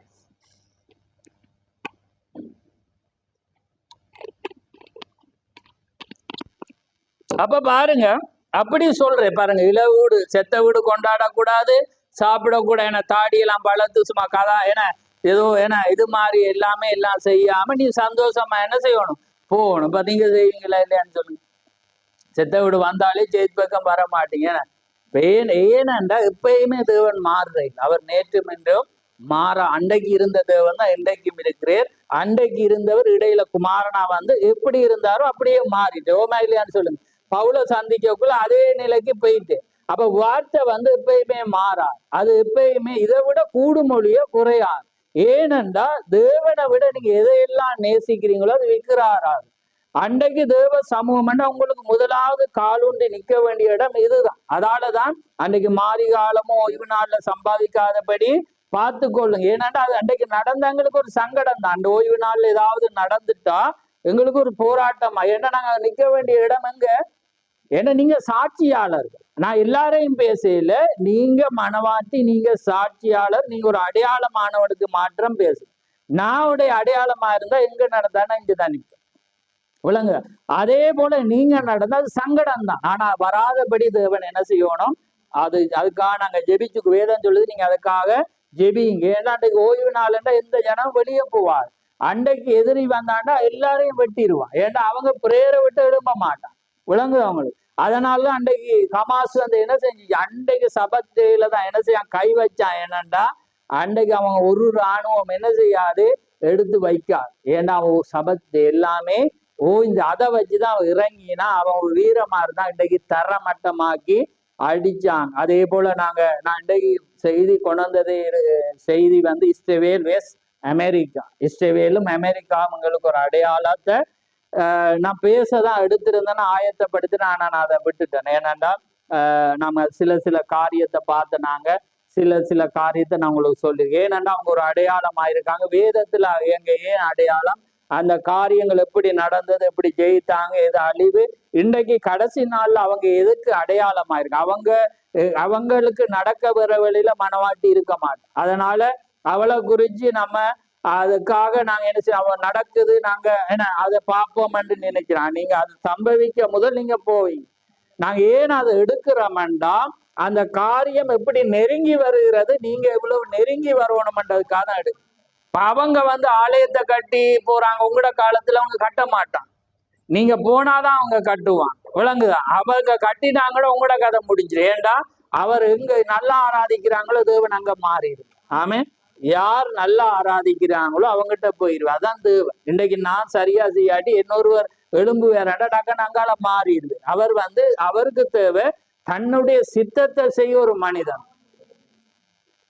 விளங்குது அவங்களுக்கு. அவருக்கு தேவை நான் நினைக்கிறத ஒருவன் செய்யும், நான் பேசுறத அவன் பேசும், நான் தியானிக்கிறத அவன் செய்வான். அப்படி ஒரு மனிதன் இல்லாம தன்னை சொந்த வழியில போனாண்டா டக்குன்னு ஆள மாத்திரும். அது வேதத்துல உங்களுக்கு நிறைய தெரியும். அதுதான் தேவனாயிரும். அதனாலதான் தேவனை நாங்க எப்பயுமே அவர விருப்பத்தை நாங்க எப்பயுமே செய்ய முயக்கணும். அவருக்காக இருக்கும் போது எங்கிட்ட இருக்கும். தவறு இல்லாத மனிதனே இல்லையில தீகசேன்னு சொல்ற. என்ன சரீரம் இன்னுமே மீட்கப்படையில. அப்ப சரீரத்துல வந்து எங்களுக்கு தவறு இருக்கு. ஆனா ஆத்துமால என்ன இருக்கக்கூடாது, தவறு இருக்க. ஒரு கரை கூட இருக்கக்கூட, ஒரு வார்த்தையை கூட நீங்க என்ன செய்யக்கூடாது, அவிசுவாசிக்க கூடாது. அதனாலதான் நீங்க அதுல தேவனை பெறும்போது நீங்க என்ன செய்வீங்க, தேவண்ட காரியத்துக்குள்ளாக பாருங்க. அப்ப நீங்க இப்ப சிந்திச்சு பாரு, நாளைக்கு போட போற ஆளு. அப்ப பாருங்க, நீ என்ன செய்யக்கூடாது, காரியத்தை நீ செய்யக்கூடாது, துக்கம் கூடாதுன்னா அந்த மனிதனுக்கு எப்படி இருக்கு. இதுதான் வாழ்க்கை. ஆமே, எங்களை ஒரு அடையாளத்தை வச்சா அப்ப யோசிப்பாங்க பாருங்க, எப்படியான ஒரு தீக்கரிசிக்கு இப்படி தேவன் அடுத்துட்ட பார், ஒரு ஊழியக்காரனா இருந்து அன்பை பேசிட்டு ஏன்னா இப்படி எல்லாம் பேசி போட்டு கணக்கு இல்லாம வந்து வேண்டோண்ட கட்டலாமன்ட்டு சிரிச்சுட்டு இருக்கிறேன்னு ஆக்கள் நினைப்பான். அப்படிதான் நினைப்பான். ஆனா இங்க வார்த்தை வந்துட்டு விளங்குதான் அவங்களுக்கு. வார்த்தை வந்துட்டு நீ என்ன செய்யக்கூடாது. ஏன்னா எப்பயுமே அவர் அடையாளம். அடுத்தது வாசி. அப்பொழுது ஜனங்கள் என்னை நோக்கி, நீர் செய்கிறவைகள் எங்களுக்கு என்னத்திற்கு ரைட், ஆமென். பாருங்க, நல்ல ஜனம் என்ன அவங்க வந்து கேட்கிறாங்க, இப்ப நீர் செய்யறது என்னத்துக்கு அடையாளம்? அவங்களுக்கு தெரியும் தீர்க்கதரிசி ஒருவன் இப்படி இருக்கிறான்டா ஒரு அடையாளமாகும். இன்னைக்கு ஜனத்துக்கு அது தெரியும், செய்தி ஒரு ஜனத்துக்கு தெரியும். ஒருவன் ஏன் பேசாம இருக்கிறான், ஒருவன் ஏன் அதுல இருக்கிறான்டா ஜனத்துக்கு ஒரு காரியம் தெரியும்னு எல்லாமே ஒரு அடையாளம். ஏன்னா தேவன் வந்து ஒரு அடையாளத்துக்காக தான் எப்பயுமே ஊழியக்காரர்ல தேவன் என்ன செய்வே வாய்ப்பு. இன்னைக்கு மனவாட்டியும் அதுதான், அவங்களுக்கு ஒரு வருத்தத்தை கொடுப்பேன் அல்லது ஒரு பிரச்சனையை கொடுப்பேன், ஏதாவது ஒண்ணு. அவங்க எல்லாமே உங்களுக்கு ஒரு அடையாளமா இருப்பாங்க, உங்களுக்கு ஆசீர்வாதமா இருப்பாங்க, அல்லது நீங்க அவங்களுக்கு எதிராக செய்யறதால உங்களுக்கு ஒரு தண்டனைக்கு அவங்கள வச்சிருப்பேன் ஏதோ, அல்லது அவங்கள பார்த்து உங்களோட விசுவாசம் பெருகிறதுக்கு வைப்பேன். ஏன்னா எல்லாமே ஒரு அடையாளம். புரியுதா உங்களுக்கு? யோபு ஏன் ஒரு அடையாளம், ஆபிரகாம் ஏன் ஒரு அடையாளம், நோவா ஏன் ஒரு அடையாளம் என்றா அது வேதத்துலதான் நீங்க பார்க்கணும். அதே போலதான் பரிசுத்தவான் எல்லாமே ஒரு அடையாளம். விளங்குதா உங்களுக்கு? நாங்க அவங்கள வச்சு அவங்களோட காரியத்துல நாங்க எப்படி இருக்கிறோம், என்னத்தை செய்யறோம், என்ன அவங்களுக்காக ஜெபிக்கிறோமா, அல்லது அவங்களோட விசுவாசத்தை பாக்குறோமா, அல்லது அவங்கள ஊக்குவிக்கிறோமா, அவங்களை ஏதாவது ஒன்று அவங்கள என்ன செய்வ தேவன் பார்த்துட்டு தான் இருக்கு. ஏன்னா அதுதான் அடையாளம். உடனே ஜனத்துக்கு தெரிஞ்சுது, என்ன சிரிக்காம செத்தவிடு கொண்டாம இருக்கக்குள்ள அவங்களுக்கு தெரிஞ்சுது. என்ன செய்யறாங்க? அப்பொழுது ஜனங்கள் என்னை நோக்கி, நீ செய்யறவையில் எங்களுக்கு என்னத்துக்கு அடையாளம் என்பதை எங்களுக்கு தெரிவிக்க மாட்டீரோ என்று கேட்டார்கள். எங்களுக்கு என்ன தெரிவிக்க மாட்டீர்களோ என்று என்ன செய்யறாங்க அவங்க கேட்கக்குள்ள அவங்க சொல்றாங்க, இதே மாதிரி உங்களுக்கு என்ன செய்யப்படும், சம்பவிங்க. அப்ப நீங்க அழாம இருக்க வேண்டிய சந்தர்ப்பம் வரப்போகுது. துண்டை காணும் துணியை காணும் என்று நீங்க ஓட வேண்டிய டைம் பாருங்க. தன்னை ஜனத்துக்கு செய்ய போறத தேவன் முன்கூட்டியே சொல்லி நீங்க இப்படி செய்யாட்டி இப்படிதான் நடக்கும்.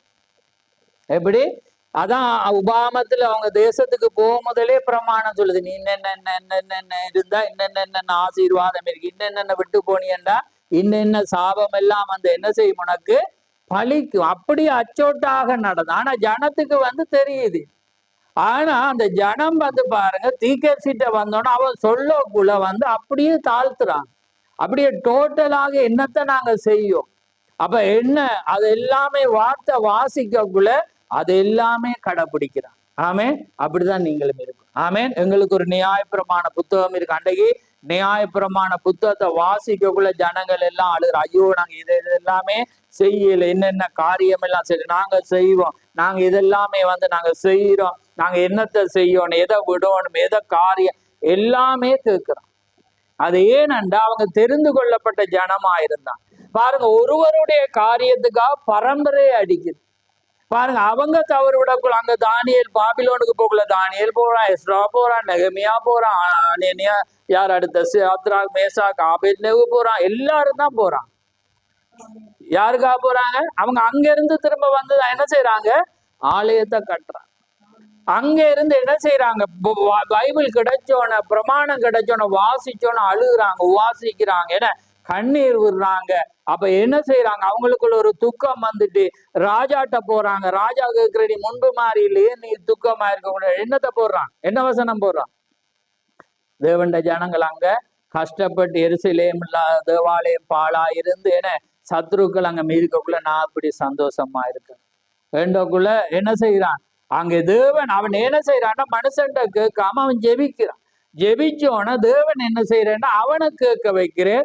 விட சொன்னோன்னா தேவன் என்ன செய்யறான், அப்படியாண்டா நீங்க அங்க போங்கக்குள்ள தேவன் எல்லாமே என்ன செய்யறேன் ஆசீர்வாதம். அப்ப பாருங்க, ஒரு மனிதண்ட முகம். ஆனா அங்க அவங்க நல்லா இருக்கிறாங்க.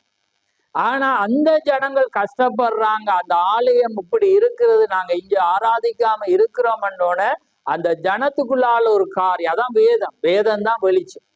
அப்ப அவன் அந்த பிரமாண புத்தகத்தை எடுக்காட்டி அவனுக்கு தெரிஞ்சிருக்கா. இன்னைக்கு நீங்க வாசிக்காதபடி அவங்களுக்கு தெரியுது, விளங்குது. அப்ப இப்ப நாங்க என்ன செஞ்சோம், என்ன காரியத்தை செஞ்சோம், அப்படிதான் நீங்க எல்லாமே என்ன செய்யறீங்க, கேட்குறீங்க. ஏதாவது ஒன்று நடந்துட்டா ஒரு ஜதார்த்தத்தை பேசிக்கொண்டீங்க. ஆனா அது தேவனுக்குள்ள அவங்க சொல்றாங்க, எங்களோட தகப்பன், எங்களோட தாய், அவங்க அதெல்லாம் இழுக்கிறாங்க. நீங்க அதை வாசிச்சு பாருங்க, அங்க இருந்து வாராங்க. அப்படியே வந்து நாங்களும் என்ன செய்தோம், தவறு செய்தோம் என்று அவங்க என்ன செய்யறாங்க.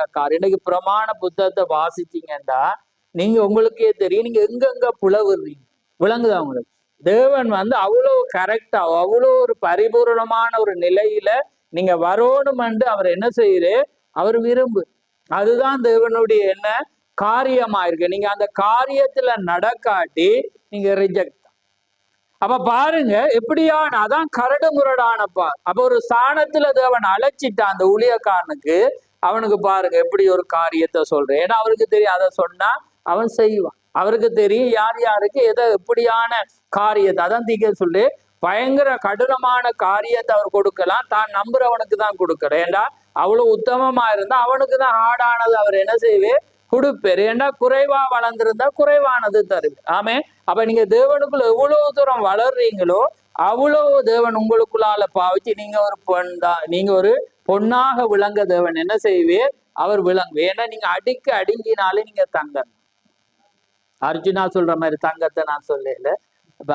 அப்ப அவர் அப்படியான காரியத்தை. அப்ப நான் என்ன சொல்றேன்னா தேவனுடைய நீங்க என்னத்த காரியத்தை நீங்க சொன்னாலும் நீங்க என்ன செய்றீங்க அடிக்க அடிக்க தங்கம் என்ன செய்யும் இன்னும் இன்னும் இன்னுமாக என்ன செய்யும் பிரகாசிக்கும். அது தங்கம் தான். நீங்க அடிச்சதால அது என்ன செய்யாது மாறாது. அதே போலதான் ஒரு கிறிஸ்தவனுக்கு எவ்வளவு அடி விழுந்தாலும் அவன் ஒரு கோல்டு, அவன் ஒரு தங்கம். அதுல மாற்று கருத்து இல்லை. அவன் அடிக்க அடிக்க அவனோட முகம் கண்ணாடி. நீங்க கடைசியா எப்ப தட்டான் அடிய விடுவான்டா உங்களுக்கு தெரியும். என்ன எப்ப விடுவான்? அவன் முகம் அந்த தங்கத்துல பிரதிபலிக்கக்குள்ளதான் அவன் விடுவான். அப்பதான் அப்பதான் அந்த களிம்பம் எல்லாம் அகன்றுட்டன். அதே போலதான் அடிக்க அடிக்க நீங்க என்ன செய்யலாது மாறல. ஆனா முகம் மாறுது, எல்லாமே மாறுதுண்டா நீங்க டூப்ளிகேட் தங்கம். ஏன்னா எத்தனையாவது கேரட்டோ தெரியல. ஏன்னா அப்ப அந்த நிலைக்கு நீங்க என்ன செய்யுங்க அடிக்க அடிக்க நீங்க மாறாம கர்த்தர் நல்லவர், அவர் கிருபை என்றும் உள்ளது. ஆமே.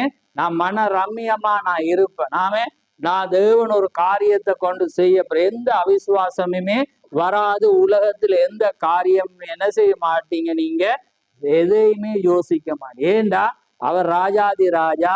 அவர் என்ன பாருங்க ஆதியாமத்திலிருந்து பாருங்க ஒருவர் தவறு விடக்குள்ள ஒருவனுக்காக ஒருவன் அழிக்காம வச்சது ஓமையிலையான்னு சொல்லு பாருங்க. அந்த ஆதாமுக்காக ஏவாள் அவர் அழிக்கு விளங்குது, ஆபிராமுக்காக சாரால் அழிக்கு. ஏண்டா அதுதான் தேவனாயிரு. ஆமே. நீங்க நேசிச்சு தேவனுக்காக நீங்க மாற்று கருத்தை உலகத்துல நடக்க போது காரியம் சிந்திப்பீங்கன்றா நீங்க அங்க தவறி விளங்குது. அப்ப தேவனால காரியத்தை. ஆனா நீங்க எதை நடந்த நீங்க தேவனுக்காக நிற்கும் போது அவர் உங்களுக்காக அவர் என்ன செய்வீர் அவர் நிற்பேர். ஆமே. அதுல மாற்று கருத்தே இல்லை. ஆனா நாங்க அந்த ஆவியை பெற மாட்டோம், நாங்க அந்த பரிபூர்ணம் அடைய மாட்டோம். எங்களுக்கு மாமிசம் வராதண்டில. இப்ப தீக்கசியை பாத்தீங்கன்னா நானே ஜோதிச்சேன். ஏன்னா தீக்கசி பார்க்கல, தீக்கசிக்கு அந்த வெடி சத்தம் ஒரு தேவன் ஒரு தரிசனத்தை காட்டினோன்னு இப்ப இவருக்கு பயந்துட்டு அவர் சாக போறேன்னு நினைச்சு. அப்ப சாக போனோன்னு இப்ப இவர் புலம்புற என்ன செய்யறேன்டா இப்ப நான் போயிட்டேன்னா இந்த சாரால் இந்த ரெபேக்கால் எப்படி சின்ன பிள்ளைகள் இந்த மனைவி எப்படி இந்த பிள்ளைகளை வச்சு பார்க்க போறப்ப நான் சபையாட்ட மூப்பரை எல்லாம் கூப்பிட்டு சபையில வர்ற ஒரு சிறு வருமானத்தை இந்த மனைவிக்கு பிள்ளைகளுக்கு எல்லாமே நீங்க கொடுத்து பாருங்க. நான் போனாலும் இவளை கைவிடாதீங்க, நீங்க காரியத்தை என்றெல்லாம் புலம்பு. புரியுதா உங்களுக்கு? இப்ப நான் சொல்லல தீக்கசி சொல்றேன். அப்ப விளங்குதா? அப்ப அவர் ஒரு தீக்கசி. ஏனண்டா அவர் சாக போறோன்னு அது மனித இயல்பு. ஒரு மனிதனுக்கு அது உண்டாகிற ஒரு காரியம் அது வரும் எல்லாரும். ஏன்னா அவங்க நேசிச்சா அது வரும். ஏன்னா நாங்க நேசிக்கிறவங்களுக்குள்ள அந்த காரியம் வரணும், வந்துதான் ஆகணும். ஏனென்றா அது நிச்சயமாக அது வரும். ஏனென்றா அது ஒவ்வொரு காரியம் ஒவ்வொரு மனிதனுக்கும் அது வர வேண்டிய. ஆனா அந்த ஆழத்துக்குள்ளாக நீங்க போகும்போது கர்த்தர் அதை பார்ப்பார். ஆமே. கர்த்தர் அதை செய்வார் என்ற காரியம். ஏன்னா நீங்க அதை செய்யக்குள்ள தேவனை விட உங்களால நீங்க செய்ய. அதான் சொல்ல என்ன பொல்லாதவளாகிய நீங்களே உங்கள் பிள்ளைகளுக்கு நல்ல ஈவை கொடுக்க அறிந்திருக்கும் போது பரமபிதா அதை பார்க்கிலும் கொடுப்பு அதிக நிச்சயம் அல்லவா? அப்ப பாருங்க. அப்ப நாங்க செஞ்சு அது என்ன செய்யும் கொஞ்சம்தான். ஆனா தேவன் செய்த இரண்டா அது பரிபூர்ணமாயிரும். ஆமே. அப்ப பாருங்க எவ்வளவு ஒரு காரியம் ஆழம். இதான் கரடு முரடான பாதை. இலகுவான பாதையில ஓடலாம், நீங்க எப்படியும் ஓடலாம், அது ஈஸியா இருக்கு. நீங்க யாரோடைய நல்ல நிறைய காரியம் இருக்கான டைம் தேவனே பேசிட்டு அதால சந்தோஷம். அப்ப பாருங்க அப்ப அவர் சொல்றேன் நீங்க அப்படி இருந்தீங்கன்னா யாரோடையும் பகைக்க தேவையில்லை. யாரோடைய இந்த சபையில வர யாரோடையும் இங்க முரண்பட தேவையில்லை. அவங்களும் சூப்பர் ஆளுவாங்க, ஒன்றுமே பேச மாட்டாங்க. அப்படியே என்ன செய்வாங்க சபையில போவாங்க, நல்லா நீட்டா வருவாங்க, நீட்டா கடந்து போவாங்க. அப்படி அவர் தீக்க சொல்ல நீங்க அப்படி இருந்தீங்கன்னா நீங்க அந்த பாரு அது இலகுவானபடி. ஆனா நீங்க வார்த்தையை அறிஞ்சிக்கன்னா நீங்க முரண்படுவீங்க ஒரு ஏன்னா நீங்க செய்தியை சொல்லக்குள்ள டக்குன்னு அவங்க என்ன செய்வாங்க, கோவிப்பாங்க. அப்ப பாருங்க, இந்த ஸ்தானத்துக்கு வந்து ஒவ்வொருவரும் என்ன செய்யணும், வரும். அப்ப அந்த காரியத்துல நீங்க வரும்போதுதான் நீங்க என்ன செய்வீங்க, தேவண்ட ராஜ்யத்துக்குள்ளால நீங்க காலடி வைக்கிறீங்க. நாங்க வாசிப்போம்.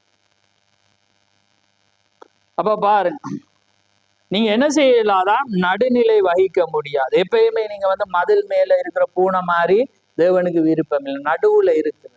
அது வந்து தேவனுக்கு பிடிக்காத ஒன்று. இஞ்சால இருக்கணும், அல்லது எதிர்கட்சியா இருக்கணும், அல்லது ஆளுங்கட்சியா இருக்கணும். ஆமே, நடுவுல என்ன செய்யக்கூடாதாம், நீங்க இருக்கக்கூடாது. நான் சொல்லல, தீக்கர் சொல்ல. ஏன்னா உங்களுக்கு தெரியும், ஏன்னா தேவண்ட காரியமும் அதுதான், அவர வார்த்தை பிரயோகம் வந்து அதுதான்.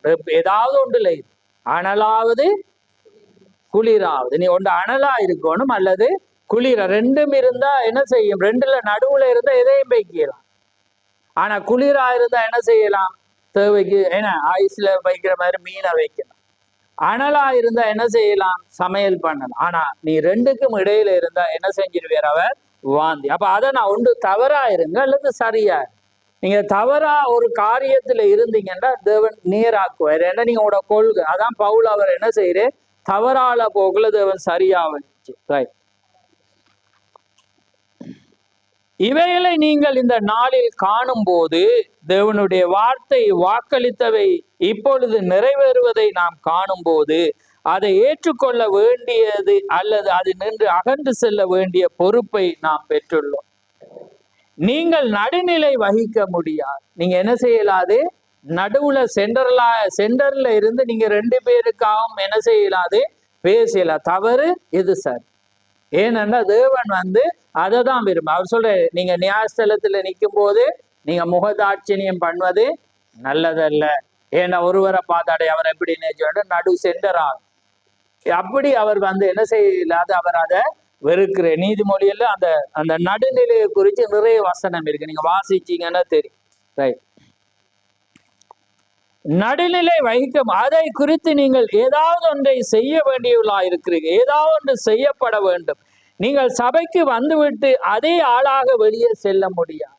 நீங்க என்ன செய்யலாது, சபைக்கு வந்துட்டு அதே செய்தியை கேட்ட மாதிரி நீங்க என்ன செய்யலாது, போகலாம். நீங்க என்ன செய்யணும், யாருக்காவது ஒருவர் நீங்க என்ன செய்யணும், சொல்லிதான் ஆகும். ஏன்னா ஜனங்கள் வந்து அதுக்காக தான் அழைக்கப்பட்டிருக்காங்க. நீங்க யாராவது ஒருவனுக்கு இன்றைக்கு நீங்க கேட்கிற செய்தியை நீங்க யாருக்கு சொல்ல போறீங்கன்னு தெரியாது. நீங்க சொல்லாட்டி நியாயத்தை பின்னால நீங்க கணக்கு கொடுக்கணும். நீங்க லோயர் ஆயிருக்கலாது, தேவன் ஒரு லோயரை கொண்டு தேவன் உங்களுக்கு என்ன செய்வார், கணக்குக்கு விளங்குதா. இது செய்தி நான் சொல்லல, தேவனால் அனுப்பப்பட்ட தீர்க்கதரிசியை கொண்டு தேவன் இந்த கடைசி நாட்கள்ல பேசப்பட்ட வார்த்தை. 65ஆம் ஆண்டுல அவர் சொல்ற, கர்த்தருடைய சமூகத்தை விட்டு விலகி ஓடும் மனித எல்லாரும் இலகுவாக ஓட விரும்புறாங்க, ஒரு பிரச்சனை இல்லாம ஓட விரும்புறாங்க, எந்த கஷ்டப்படாம அவங்க ஓட விரும்புறாங்க. எல்லாம் தான் இன்றைக்கு என்ன செய்யறாங்க, இன்றைக்கு கிறிஸ்தவர்கள் விரும்புறாங்க. ஆமே. நீங்கள் வெளியே செல்ல முடியாது, நீங்கள் உள்ளே வந்து வெளியே செல்ல முடியாது. நீங்கள் உள்ளே வந்து வெளியே செல்லும் போது ஒவ்வொரு முறையும் நீங்கள் தேவனை விட்டு அகல வேண்டும் அல்லது அவர் அருகாமையில் வர வேண்டும். ஆமே. அடுத்த யாருடனும் முரண்பட தேவையில்லை. ரைட். அடுத்ததை வாசி 70 75. பாருங்க, இந்நாட்களில் யோனாக்களுக்கு எத்தனையோ கப்பல்கள் தரிசனத்துக்கு போய் கொண்டிருக்கிறது. அந்த எளிதான பாதையில் செல்ல ஏறக்குறைய 900 கப்பல்கள் அவளுக்கு அதை சந்திக்க பிரியமில்லை.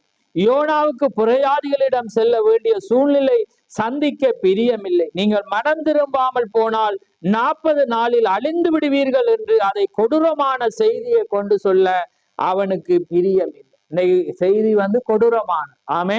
அந்த காரியத்தை சொல்ல, நீங்க இப்படி செய்யாட்டி நீங்க அழிஞ்சு போயிருவீங்க, நாசமா போயிருவீங்க என்று சொல்ல யாருக்கும் என்ன செய்யல விருப்பம். ஏன்னா அதை நீங்க என்ன செய்யணும், சொல்லிதான் ஆகும். அந்த காரியத்துல நீங்க சொல்லும் போதுதான் ஒன்று உள்ள வந்த ஆசீர்வாதம் வெளியே போனா சாபம் தான், நாசமாதான் போவாங்க. நாங்க எத்தனை பேர் அதான் நாங்க ஒரு காரியத்துல நாங்க கண்டோம், அந்த காரியத்துல நாங்க சொன்னோம். ஏன்னா அந்த ஒரு சர்ச்சை வந்துச்சு, ஏன்னா பிசாசிட வேடம் காரியம் அப்படி வரக்குள்ள அந்த காரியத்தை வச்சு நாங்க விளக்கம் கொடுத்தோம். அல்லது நீங்க இப்படிதான் போவீங்கன்னா அதே மாதிரி நீங்க என்ன செய்வீங்க, நாசமா போவீங்கன்னு நாங்க சொன்னோம். வாயா சொன்னோமா இல்லையா? இந்த இடத்துல இருந்து சொல்லப்பட்ட என்ன நடந்தது? இந்த மெசேஜ் மேலான செய்தி ஒன்று இருக்கும் போது இந்த இடத்துல இருந்து ஒரு கூட்டம் பிரிஞ்சு போய் அந்த இடத்துல ஒரு ஆராதனை வைச்சு அதுல என்ன ஆக்கள் எல்லாம் கலந்து கொண்டு அந்த இடத்துல போய் என்ன நடந்துச்சு? ஒரு குறுகிய நாள் இந்த மெசேஜ்ல இருந்த நீங்க எரிகோல இருந்து எருசலேமுக்கு போகலாம், எருசலேம்ல இருந்து எரிகோக்கு போக கூடாது. ஆமே. அப்ப என்ன நடந்தது? இந்த எருசலேம்ல இருந்து எரிகோக்கு போய் ஒரு காரியத்தை நாங்களும் ஒரு எழுப்புதல் செய்வோம், ஏன்னா நாங்க ஒரு சபை இருக்கன்னா அதே சபை என்ன நடந்துச்சு? அதே காரியத்தை நாங்க அந்த பிள்ளைக்கு சொல்லிடும். அதே காரியத்தை அதே ஊழியத்தில் அதே ஒரு மனிதனோடு இன்னொரு விவாகம் அதே காரியத்தோட இன்னைக்கு என்ன செய்ய வெளியே ஓடி. ஏன்னா இந்த மெசேஜில இருந்து நீங்க என்ன செய்யலாம்? அது காரியத்தை என்ன செய்யலாம்? விலகி அது நீங்க இதுக்காக போய் இன்னொரு ஆராதனையை செய்வீங்கண்டா அது வேதத்தை தான் நீங்க வாசிக்கணும். வேதத்துல என்னொண்ட அது சபிக்கப்பட்டன நீங்க கற்ற மடிக்கிறோம் சபிக்கப்பட்டவன் என்று வேதம் சொல்லு. அப்ப பாருங்க, அதுக்கு பிறகு பெரிதான போலீஸ் கேஸ். ஆனா நான் அப்பதான் ஒரு ஜோசுவா பிரதர் தான் அடிக்கடி ஆக்கள் சொல்லுவாங்க என்னன்னா, அந்த ஒரு சிறு குழப்பமான ஆக்கள் இருந்துட்டு என்ன செய்வாங்க, வெளியே போனோன்னே அப்ப அந்த சபையை குற்றஞ்சாட்ட வரக்குள்ள அது அந்த ஆள் இப்படி அவர் சொன்னேன் எங்களை விட்டு அவங்க சபையை விட்டு அவங்க என்ன செஞ்சுட்டாங்க, போயிட்டாங்க. அது பெரிய கேஸ், போலீஸ் கேஸா போகலாம் சொன்னா அந்த ஆக்களுங்கிட்ட இல்லை. நான் அதை நினைச்சேன். ஆமேன்.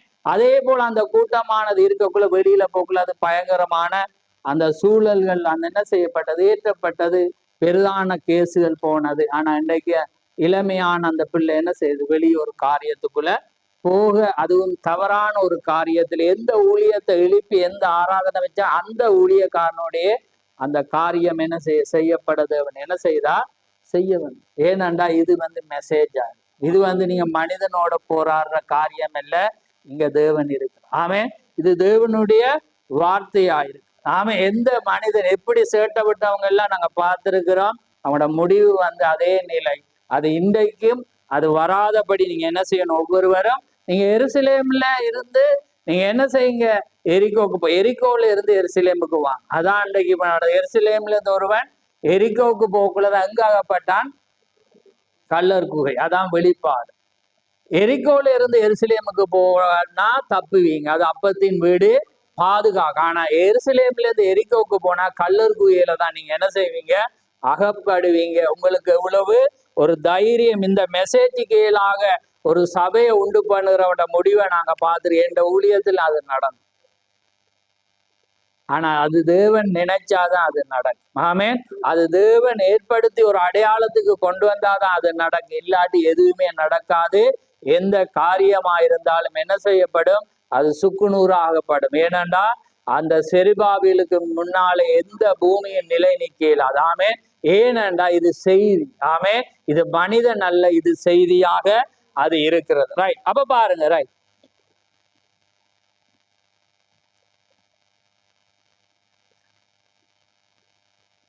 பாருங்க, 40 நாள்ல நீங்க அழிந்து அப்படி செய்வது பொறுப்பாயிரு. அந்த புறஜாதி என்ன செய்வார்கள் என்று எனக்கு தெரியாது என்று அவன் மனதில் எண்ணினான்.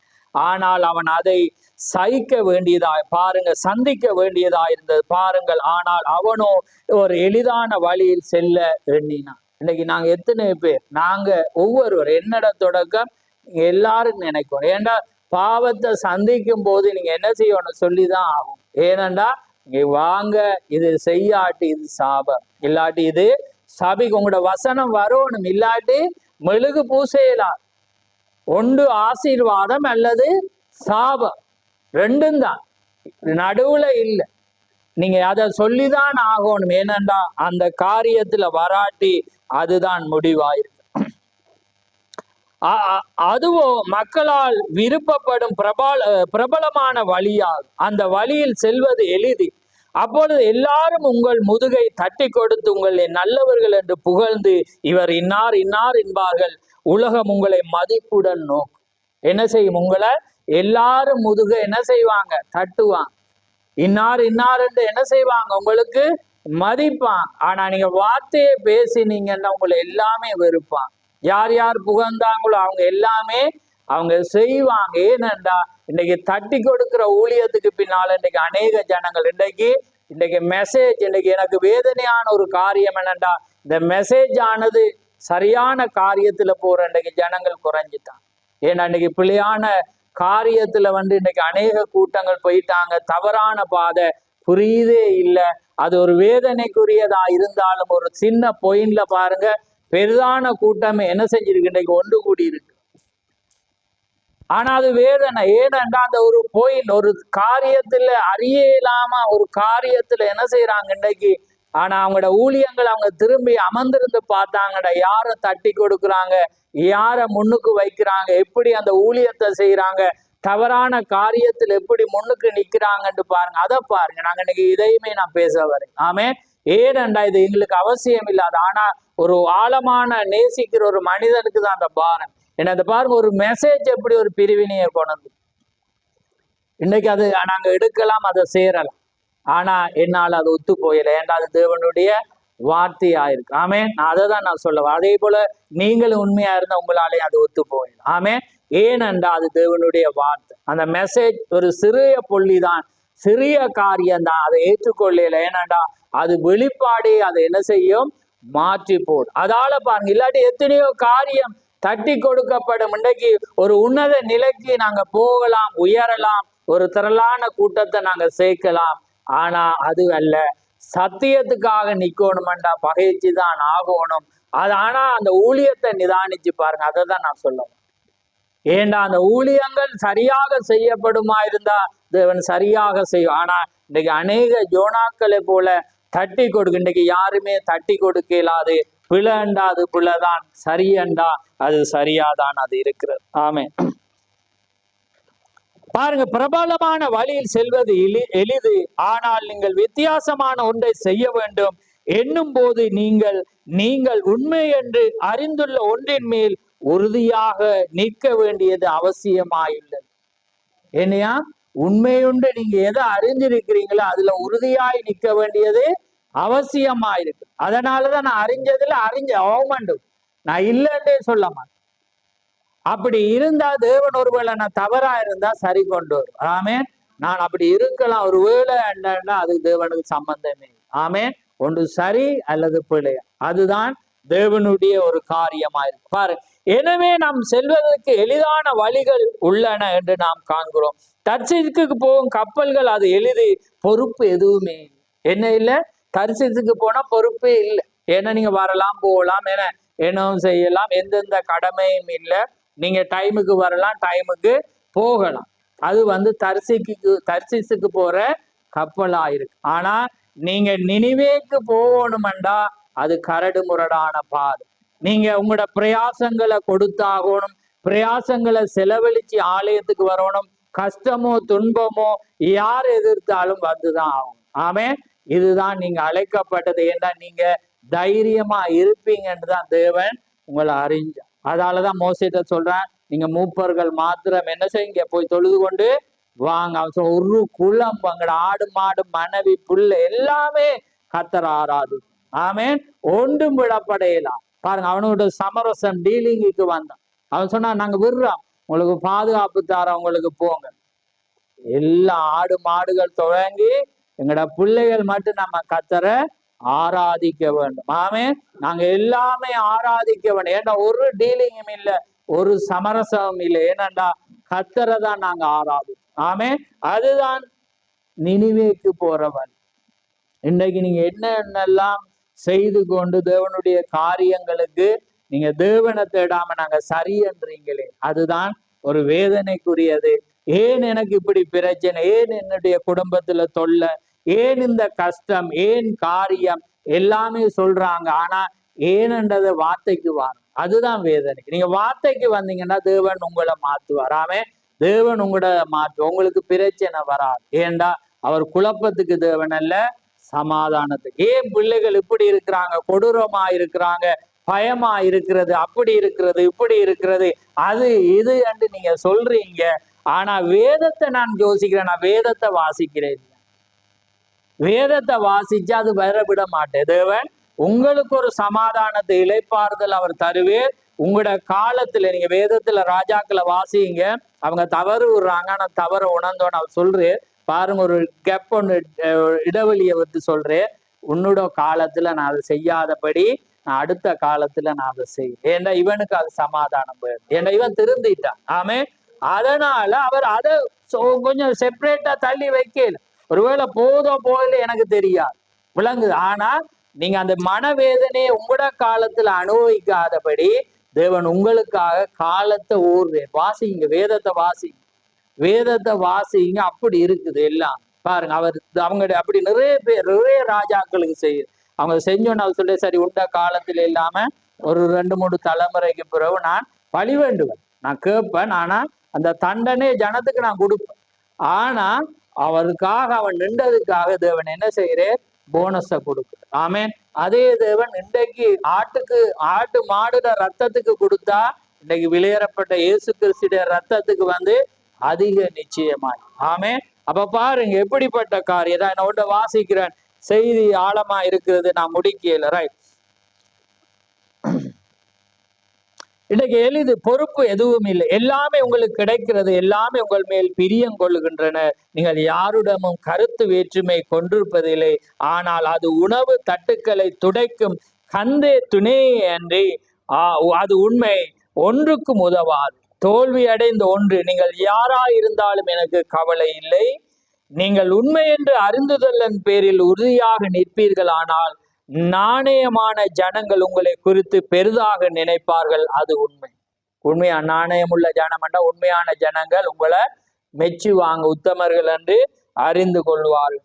எனக்கு கவலை இல்லை. ஒரு ஸ்திரீ எடுத்துக்கொள்ளுங்கள், காண்பதற்கு ஒரு கால் அவள் அழகாக இருக்க மாட்டாள். ஆனால் ஸ்திரீத்துவத்தின் கொள்கைக்கு அவள் உறுதியாக நின்று மதிப்புள்ள பெண்ணை போல் நடந்து கொண்டால், சிறிதளவு ஆண்மைத்துவம் கொண்ட எந்த ஒரு ஆணும் அவளை மனம் புரிந்து கொள்ள விரும்புவான். நிச்சயமாக யாராயிலும் ஒருவர் தாங்கள் உண்மை என்று அறிந்துள்ளதன் பேரில் உறுதியாக நிற்பார்களானால் அதை நாங்கள் பாராட்டுவோம். ஆமேன். அதே போலதான் தேவன் சபையை குறித்து அவர் சொல்லுகிறார். ஆமேன். பாருங்க, எந்த அழகு தேவையில்லை, எந்த காரியம் இல்லை. உண்மையான ஒரு அழகுள்ள ஒரு காரியத்தை ஒரு பெண் செய்வாளானால் எந்த ஆண்மை கொண்ட ஒரு மனிதனும் அழகை பார்க்காம அவருடைய குணாதிசயத்தை. அதே போலதான் ஒரு சபையானதை தேவன் அழகை பார்க்கல, கட்டிடத்தை பார்க்கல, நீங்க வர்ற நேரத்தை பார்க்கல, உங்களோட குணாதிசயத்தை அவர் பார்க்கிறார். ஆமேன். அதன் தான் தேவனுடைய காரியமா இருக்கிறது. கர்த்தருக்கு சித்தமானா அடுத்த வாரமும் நாங்க சில காரியங்களை கர்த்தர் அனுமதிப்பாரானால் நாங்க தொடங்குவோம். ஏனென்றால் நாங்க நேரத்துக்கு முடிக்க கடமைப்பட்டிருக்கிறோம். ஒரு அளவு கொடுத்தாதான் உங்களால பெற்றுக்கொள்ள முடியும். அதனால கர்த்தர் தாமே உங்களை ஆசீர்வதிப்பாராக. நீங்க இதை தியானிக்க மீண்டும் மீண்டும் போட்டு கேளுங்க. ஏனென்றால் தேவனுடைய காரியத்துல ஓடாதீங்க, ஒளியாதீங்க, நீங்க தட்டி கொடுக்காதீங்க, சரியானதுக்கு நில்லுங்க, உறுதியாக நில்லுங்க. அப்பதான் தேவன் உங்களை பயன்படுத்துவார். நாங்க ஒவ்வொருவரும், என் தொடக்கம் சிறுவர் ஒவ்வொருவருக்கும் ஒரு பொறுப்பு இருக்கிறது. எல்லாரும் பொறுப்பில்லாத ஒரு மனிதனே இல்லை. ஆமே. எல்லாருக்கும் ஒரு பொறுப்பு உண்டு. அதை கடைபிடிங்க, அதை தேவனுக்காக செய்யுங்க, தேவனுக்காக நேரத்தை ஒதுக்குங்க. கர்த்தர் உங்களை ஆசீர்வதிப்பாராக. நாங்க யாவரும் எழுந்திருப்போம். முடிவில் எங்களுக்கு கலந்துரையாடல் இருக்கிறது. ஆமென். நன்றி ஆண்டவரே, நன்றி கதாவே, மகு சோதரம் சோதரம். ஆண்டவரே நல்லவரே, மகு கோடான கோடி சோதரம். பரிசுத்தரே மகு சோதரம். ஆண்டவரே ஜீவன் உள்ளவரே மகு கோடான கோடி சோதரம். நேற்றும் என்று மாறாதவரே மகு சோதரம் சோதரம். மகா பரிசுத்தமுள்ள பிதாவே, இந்த மகிமையான நேரத்திலே தகப்பனே, ஆண்டவரே மடு நேரமாக நாங்கள் பேசினதை, ஆண்டவரே நீர் பேசின நாங்கள் என்பதை விட நீர் பேசினீர். ஆம் கர்த்தாவே, நாங்கள் கொண்டு வந்ததை விட நீர் அதிகமாக நீர் எங்களுக்கு இந்த வேளையிலே நாங்கள் பேசினதை நாங்கள் கண்டுகொண்டோம். ஆம் கர்த்தாவே, அதனாலே நிச்சயமாய் கர்த்தாவே, நாங்கள் பேசின ஒவ்வொரு வார்த்தைக்கு நாங்கள் பொறுப்பாளியாக இருக்கிறோம். கர்த்தாவே, நாங்கள் ஒரு மனிதனை பிரியப்படுத்த இந்த இடத்திலே பேசவில்லை என்பதை நீர் அறிந்திருக்கிறீர். இந்த இடத்தை பேசவில்லை என்பதை நீர் அறிந்திருக்கிறீர். இந்த சமூகத்தில் இருக்கிற ஊழியக்காரனை குறித்து பேசவில்லை என்பதை நீர் அறிந்திருக்கிறீர். இங்கே வருகிற ஒவ்வொருவரை குறித்து நாங்கள் பேசவில்லை என்பதை நீர் அறிந்திருக்கிறீர். நாங்கள் பேசினது ஆண்டவரே உமக்கு நாங்கள் ஒவ்வொருவரும் பொறுப்பா இருக்கிறோம். உம்முடைய காரியத்திலே நாங்கள் ஒவ்வொருவருக்கும் ஒரு பொறுப்புண்டு என்று கர்த்தாவே நீர் இம்மட்டு நேரமாக பேசினதை நாங்கள் கேட்டோம். ஆம் கர்த்தாவே, நாங்கள் அநேக சமயத்திலே நாங்கள் யோனாவை போல நாங்கள் நினிவேக்கு ஆண்டவரே போகாமல் தரிசனத்துக்கு போக நாங்கள் முயற்சிக்கிறோம். அந்த வண்ணமாக அநேக காரியத்திலே ஓடிக்கொண்டிருக்கிறோம். ஆனால் ஆண்டவரே, கடினமான பாதையை நீர் எங்களுக்கு வைத்திருக்கிறீர் என்பதை நாங்கள் அறிந்திருக்கிறோம். அதை தான் ஒரு எசேக்கியேலுடைய ஒரு சிறு உதாரணத்தை நாங்கள் பார்த்தோம். அவனுக்கு எப்படிப்பட்ட ஒரு கஷ்டமான சூழல், ஆனால் தேவனுக்காக அவன் அடையாளமாய் இருக்க வேண்டும். தன்னுடைய அழுகையை அடக்கி கொள்ள வேண்டும். தன் ஆண்டவரே துக்கத்தை அடக்கி கொள்ள வேண்டும். கஷ்டங்களை வருகிற வீண் பேச்சுக்களை அவன் அடக்கி கொண்டு உடைய வார்த்தையை அவன் பாதுகாக்க வேண்டும் என்ற ஒரு பொறுப்பு அங்கே கொடுக்கப்பட்ட வேளையிலே அவன் உண்மையாகவே அழாமல் அதை கடைபிடித்தான் என்று நாங்கள் பார்க்கிறோம். அப்படிப்பட்ட ஒரு காரியத்தை நீர் என்று எங்களுக்கு சொல்லுவீரானால் நாங்கள் அப்படி இருப்போமா என்று நாங்கள் சிந்தித்து பார்க்கிறோம். சில வேளைகளிலே நாங்கள் கண்ணீர் விட வேண்டிய நேரம் வரும்.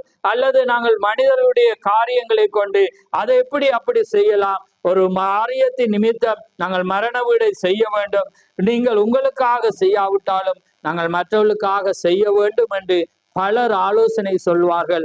ஆனால் எல்லா எதிர்ப்புகளையும் மீறி கர்த்தாவே அவன் இப்படியாக இருந்தான் என்று நாங்கள் பார்க்கிறோம். அந்த வேளையிலே ஜனங்கள் ஓடி வந்து இது எங்களுக்கு என்ன அடையாளம் என்று அங்கே கேட்டதை நாங்கள் பார்க்கிறோம். ஆம் கர்த்தாவே, அதே போல இன்றைக்கு ஒரு மனிதனை நீர் விரும்புகிற தேவனாயிருக்கிறீர். அவன் சிறுவனாயிருக்கலாம், குழந்தையாயிருக்கலாம், அவன் பெரியவனாயிருக்கலாம், வயதானவனாயிருக்கலாம், யாராயிருந்தாலும் உமக்கு பயப்படுகிறவனை நீர் அழைக்கிற தேவனாயிருக்கிறீர். அன்றைக்கு சாமுவேல் உம்முடைய ஆலயத்திலே இருந்த வேளையிலே நீர் சாமுவேலை அழைத்த தேவனாயிருந்தீர். நீர் அவனோடு பேசின தேவனாயிருந்தீர். தாவீதை வனாந்திரத்திலே பேசின தேவனாயிருக்கிறீர்.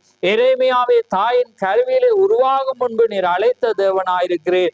அப்படியாக அங்கே வயதான நேரத்திலே ஆபிராமை 75 வயதிலே அழைத்த தேவன், மோசே 80 வயதிலே அழைத்த தேவன், யோசுவாவை காலேப்பை 85 வயதிலே அழைத்த தேவன். அப்படியாக வயதென்று இல்லை, இளமை என்று இல்லை, குழந்தை என்று இல்லை, யாரை நீர் அழைக்க சித்தமாயிருக்கிறீரோ அவனை நீர் அழைக்கிற தேவனாயிருக்கிறீர். யார் உமக்கு உண்மையாயிருப்பானோ அவனை நீர் அழைக்கிற தேவனாயிருக்கிறீர். யார் உமக்காக நிற்பானோ அவனை நீர் அழைக்கிற தேவனாயிருக்கிறீர். யாரெல்லாம் உமக்கு பிரியமாய் நடக்க வேண்டும் என்று இருக்கிறானோ நீர் அவனை அழைக்கிற தேவனாயிருக்கிறீர்.